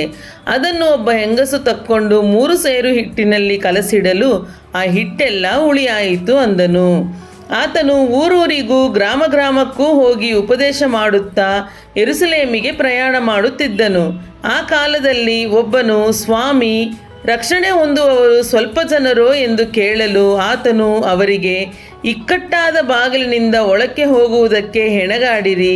ಬಹುಜನ ಒಳಕ್ಕೆ ಹೋಗುವುದಕ್ಕೆ ನೋಡುವರು, ಆದರೆ ಅವರಿಂದ ಆಗುವುದಿಲ್ಲ ಎಂದು ನಿಮಗೆ ಹೇಳುತ್ತೇನೆ. ಮನೆಯ ಯಜಮಾನನು ಎದ್ದು ಕದ ಹಾಕಿಕೊಂಡ ಮೇಲೆ ನೀವು ಹೊರಗೆ ನಿಂತುಕೊಂಡು ಕದ ತಟ್ಟಿ, ಸ್ವಾಮಿ, ನನಗೆ ತೆರೆಯಿರಿ ಎಂದು ಹೇಳುವುದಕ್ಕೆ ತೊಡಗುವಾಗ ಅವನು, ನೀವು ಎಲ್ಲಿಯವರೋ? ನಿಮ್ಮ ಗುರುತು ನನಗಿಲ್ಲ ಅಂದಾನು. ಅದಕ್ಕೆ ನೀವು, ನಿನ್ನ ಸನ್ನಿಧಿಯಲ್ಲಿ ನಾವು ಊಟ ಮಾಡಿದೆವು, ಕುಡಿದೆವು, ನಮ್ಮ ಬೀದಿಗಳಲ್ಲಿ ನೀನು ಉಪದೇಶ ಮಾಡಿದಿ ಎಂದು ಹೇಳುವುದಕ್ಕೆ ತೊಡಗಿರಿ. ಆದರೆ ಅವನು, ನೀವು ಎಲ್ಲಿಯವರೋ? ನಿಮ್ಮ ಗುರುತು ನನಗಿಲ್ಲ. ಅಧರ್ಮ ಮಾಡುವ ನೀವೆಲ್ಲರೂ ನನ್ನ ಕಡೆಯಿಂದ ಹೊರಟು ಹೋಗಿರಿ ಎಂದು ನಿಮಗೆ ಹೇಳುತ್ತಾನೆ ಅನ್ನುವನು. ಅಬ್ರಹಾಮ, ಇಸಾಕ, ಯಾಕೋಬ ಇವರು ಮತ್ತು ಎಲ್ಲ ಪ್ರವಾದಿಗಳು ದೇವರ ರಾಜ್ಯದಲ್ಲಿರುವುದನ್ನು, ನಿಮ್ಮನ್ನು ಮಾತ್ರ ಹೊರಗೆ ಹಾಕುವುದನ್ನು ನೀವು ನೋಡುವಾಗ ನಿಮಗೆ ಗೋಳಾಟವು, ಕಟಕಟನೆ, ಹಲ್ಲು ಕಡಿಯೋಣವೂ ಇರುವವು. ಇದಲ್ಲದೆ ಪೂರ್ವ, ಪಶ್ಚಿಮ, ಉತ್ತರ, ದಕ್ಷಿಣ ದಿಕ್ಕುಗಳಿಂದಲೂ ಜನರು ಬಂದು ದೇವರ ರಾಜ್ಯದಲ್ಲಿ ಊಟಕ್ಕೆ ಕೂಡುವರು. ಇಗೋ, ಕಡೆಯವರಾಗಿರುವ ಕೆಲವರು ಮೊದಲಿನವರಾಗುವರು, ಮೊದಲಿನವರಾಗಿರುವ ಕೆಲವರು ಕಡೆಯವರಾಗುವರು ಅಂದನು. ಅದೇ ಗಳಿಗೆಯಲ್ಲಿ ಕೆಲವು ಮಂದಿ ಫರಿಸಾಯರು ಹತ್ತಿರ ಬಂದು ಆತನಿಗೆ, ನೀನು ಇಲ್ಲಿಂದ ಹೊರಟು ಹೋಗು, ಹೆರೋದನು ನಿನ್ನನ್ನು ಕೊಲ್ಲಬೇಕೆಂದಿದ್ದಾನೆ ಎಂದು ಹೇಳಲು ಆತನು ಅವರಿಗೆ, ನೀವು ಹೋಗಿ, ಇಗೋ, ನಾನು ಈ ಹೊತ್ತು ನಾಳೆ ದೆವ್ವಗಳನ್ನು ಬಿಡಿಸುತ್ತಾ ರೋಗಗಳನ್ನು ವಾಸಿ ಮಾಡುತ್ತಾ ಇದ್ದು 3ನೆಯ ದಿನದಲ್ಲಿ ಸಿದ್ಧಿಗೆ ಬರುತ್ತೇನೆ ಎಂದು ಆ ನರಿಗೆ ಹೇಳಿರಿ. ಹೇಗೂ ನಾನು ಈ ಹೊತ್ತು ನಾಳೆ ನಾಡಿದ್ದು ಸಂಚಾರ ಮಾಡಬೇಕು. ಪ್ರವಾದಿಯಾದವನು ಯೆರೂಸಲೇಮಿನಲ್ಲಿಯೇ ಹೊರತು ಬೇರೆ ಪಟ್ಟಣದಲ್ಲಿ ಕೊಲ್ಲಲ್ಪಡಕೂಡದಷ್ಟೇ. ಯೆರೂಸಲೇಮೇ, ಯೆರೂಸಲೇಮೇ, ಪ್ರವಾದಿಗಳ ಪ್ರಾಣ ತೆಗೆಯುವವಳೇ, ದೇವರು ನಿನ್ನ ಬಳಿಗೆ ಕಳುಹಿಸಿಕೊಟ್ಟವರನ್ನು ಕಲ್ಲೆಸೆದು ಕೊಲ್ಲುವವಳೇ, ಕೋಳಿ ತನ್ನ ಮರಿಗಳನ್ನು ರೆಕ್ಕೆಗಳ ಕೆಳಗೆ ಕೂಡಿಸಿಕೊಳ್ಳುವಂತೆ ನಿನ್ನ ಮಕ್ಕಳನ್ನು ಕೂಡಿಸಿಕೊಳ್ಳುವುದಕ್ಕೆ ನನಗೆ ಎಷ್ಟೋ ಸಾರಿ ಮನಸ್ಸಿತ್ತು, ಆದರೆ ನಿಮಗೆ ಮನಸ್ಸಿಲ್ಲದೆ ಹೋಯಿತು. ನೋಡಿರಿ, ನಿಮ್ಮ ಆಲಯವು ನಿಮಗೆ ಬರಿದಾಗಿ ಬಿಟ್ಟದೆ. ಕರ್ತನ ಹೆಸರಿನಲ್ಲಿ ಬರುವವನಿಗೆ ಆಶೀರ್ವಾದ ಎಂದು ನೀವು ಹೇಳುವ ತನಕ ನೀವು ನನ್ನನ್ನು ನೋಡುವುದೇ ಇಲ್ಲವೆಂದು ನಿಮಗೆ ಹೇಳುತ್ತೇನೆ ಅಂದನು. ಲೂಕನು ಬರೆದ ಸುವಾರ್ತೆ ಅಧ್ಯಾಯ 14. ಆತನು ಸಬ್ಬತ್ ದಿನದಲ್ಲಿ ಫರಿಸಾಯರ ಮುಖ್ಯಸ್ಥರಲ್ಲಿ ಒಬ್ಬನ ಮನೆಗೆ ಊಟಕ್ಕೆ ಹೋದಾಗ ಅವರು ಆತನನ್ನು ಹೊಂಚಿ ನೋಡುತ್ತಿದ್ದರು. ಆಗ ಯೇಸು ತನ್ನೆದುರಿಗೆ ಜಲೋದರವುಳ್ಳ ಒಬ್ಬ ಮನುಷ್ಯನಿರುವುದನ್ನು ನೋಡಿ, ಸಬ್ಬತ್ ದಿನದಲ್ಲಿ ಸ್ವಸ್ಥ ಮಾಡುವುದು ಸರಿಯೋ ಸರಿಯಲ್ಲವೋ ಎಂದು ಧರ್ಮೋಪದೇಶಕರನ್ನು ಫರಿಸಾಯರನ್ನು ಕೇಳಿದನು.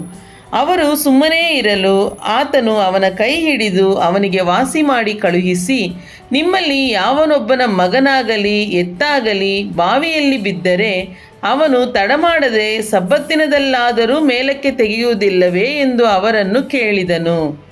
ಅವರು ಅದಕ್ಕೆ ಉತ್ತರ ಕೊಡಲಾರದೆ ಇದ್ದರು.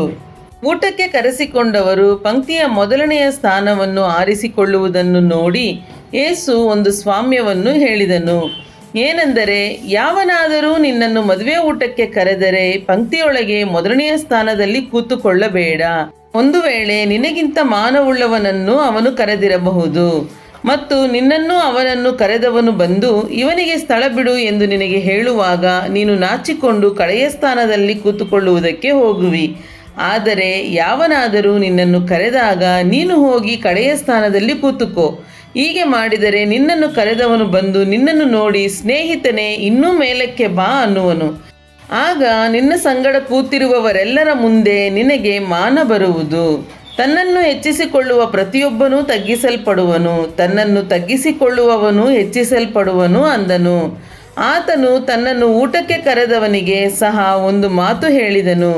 ಅದೇನೆಂದರೆ, ನೀನು ಮಧ್ಯಾಹ್ನದ ಊಟಕ್ಕೆ ಅಥವಾ ಸಾಯಂಕಾಲದ ಊಟಕ್ಕೆ ನಿನ್ನ ಸ್ನೇಹಿತರನ್ನಾಗಲಿ ನಿನ್ನ ಅಣ್ಣ ತಮ್ಮಂದಿರನ್ನಾಗಲಿ ನಿನ್ನ ಬಂಧು ಬಾಂಧವರನ್ನಾಗಲಿ ಐಶ್ವರ್ಯವಂತರಾದ ನೆರೆಯವರನ್ನಾಗಲಿ ಕರೆಯಬೇಡ. ಒಂದು ವೇಳೆ ಅವರು ಸಹ ಪ್ರತಿಯಾಗಿ ನಿನ್ನನ್ನು ಕರೆದಾರು ಮತ್ತು ನಿನಗೆ ಮುಯ್ಯಿಗೆ ಮುಯ್ಯಿ ಆಗುವುದು. ಆದರೆ ನೀನು ಔತಣ ಮಾಡಿಸುವಾಗ ಬಡವರು, ಊನವಾದವರು, ಕುಂಟರು, ಕುರುಡರು ಇಂಥವರನ್ನು ಕರೆ. ಅವರು ನಿನಗೆ ಮುಯ್ಯಿಗೆ ಮುಯ್ಯಿ ಮಾಡುವುದಕ್ಕೆ ಏನೂ ಇಲ್ಲದವರಾಗಿದ್ದರೂ ನೀತಿವಂತರು ಜೀವಿತರಾಗಿ ಎದ್ದು ಬರುವಲ್ಲಿ ನಿನಗೆ ಮುಯ್ಯಿಗೆ ಮುಯ್ಯಿ ಆಗುವುದರಿಂದ ನೀನು ಧನ್ಯವಾಗುವಿ ಅಂದನು. ಊಟಕ್ಕೆ ಕೂತವರಲ್ಲಿ ಒಬ್ಬನು ಈ ಮಾತುಗಳನ್ನು ಕೇಳಿ, ದೇವರ ರಾಜ್ಯದಲ್ಲಿ ಊಟ ಮಾಡುವವನೇ ಧನ್ಯನು ಎಂದು ಹೇಳಲು ಯೇಸು ಅವನಿಗೆ ಹೇಳಿದ್ದೇನೆಂದರೆ, ಒಬ್ಬನೊಬ್ಬ ಮನುಷ್ಯನು ದೊಡ್ಡ ಅಡಿಗೆ ಮಾಡಿಸಿ ಅನೇಕರಿಗೆ ಊಟಕ್ಕೆ ಹೇಳಿಸಿದನು. ಆಮೇಲೆ ಊಟದ ಹೊತ್ತಿಗೆ ಅವನು ಊಟಕ್ಕೆ ಹೇಳಿಸಿಕೊಂಡವರ ಬಳಿಗೆ, ಈಗ ಸಿದ್ಧವಾಗಿದೆ, ಬರಬೇಕು ಎಂದು ಕರೆಯುವುದಕ್ಕೆ ತನ್ನ ಆಳನ್ನು ಕಳುಹಿಸಿದನು. ಆದರೆ ಅವರೆಲ್ಲರೂ ಕ್ಷಮಿಸಬೇಕೆಂದು ಒಂದೇ ಮನಸ್ಸಿನಿಂದ ಹೇಳುವುದಕ್ಕೆ ತೊಡಗಿದರು. ಮೊದಲನೆಯವನು ಆ ಆಳನ್ನು ನೋಡಿ, ಹೊಲವನ್ನು ಕ್ರಯಕ್ಕೆ ತಕ್ಕೊಂಡಿದ್ದೇನೆ, ಅದನ್ನು ಹೋಗಿ ನೋಡುವುದಕ್ಕೆ ನನಗೆ ಅಗತ್ಯವಿದೆ, ನನ್ನನ್ನು ಕ್ಷಮಿಸಬೇಕೆಂದು ಕೇಳಿಕೊಂಡೆನೆಂಬುದಾಗಿ ಹೇಳು ಅಂದನು. ಮತ್ತೊಬ್ಬನು, ನಾನು 5 ಜೋಡಿ ಎತ್ತುಗಳನ್ನು ತಕ್ಕೊಂಡಿದ್ದೇನೆ, ಅವುಗಳನ್ನು ಪರೀಕ್ಷಿಸುವುದಕ್ಕೆ ಹೋಗುತ್ತೇನೆ, ನನ್ನನ್ನು ಕ್ಷಮಿಸಬೇಕೆಂದು ಕೇಳಿಕೊಂಡೆನೆಂಬುದಾಗಿ ಹೇಳು ಎಂದನು.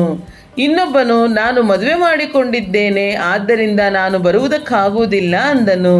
ಆ ಆಳು ಬಂದು ತನ್ನ ಯಜಮಾನನಿಗೆ ಈ ಸಂಗತಿಗಳನ್ನು ತಿಳಿಸಲು ಮನೆ ಯಜಮಾನನು ಸಿಟ್ಟುಗೊಂಡು ಆಳಿಗೆ, ನೀನು ತಟ್ಟನೆ ಈ ಊರಿನ ಬೀದಿ ಬೀದಿಗೂ ಸಂದು ಸಂದಿಗೂ ಹೋಗಿ ಬಡವರು, ಊನವಾದವರು, ಕುರುಡರು, ಕುಂಟರು ಇಂಥವರನ್ನು ಇಲ್ಲಿಗೆ ಕರಕೊಂಡು ಬಾ ಎಂದು ಹೇಳಿದನು.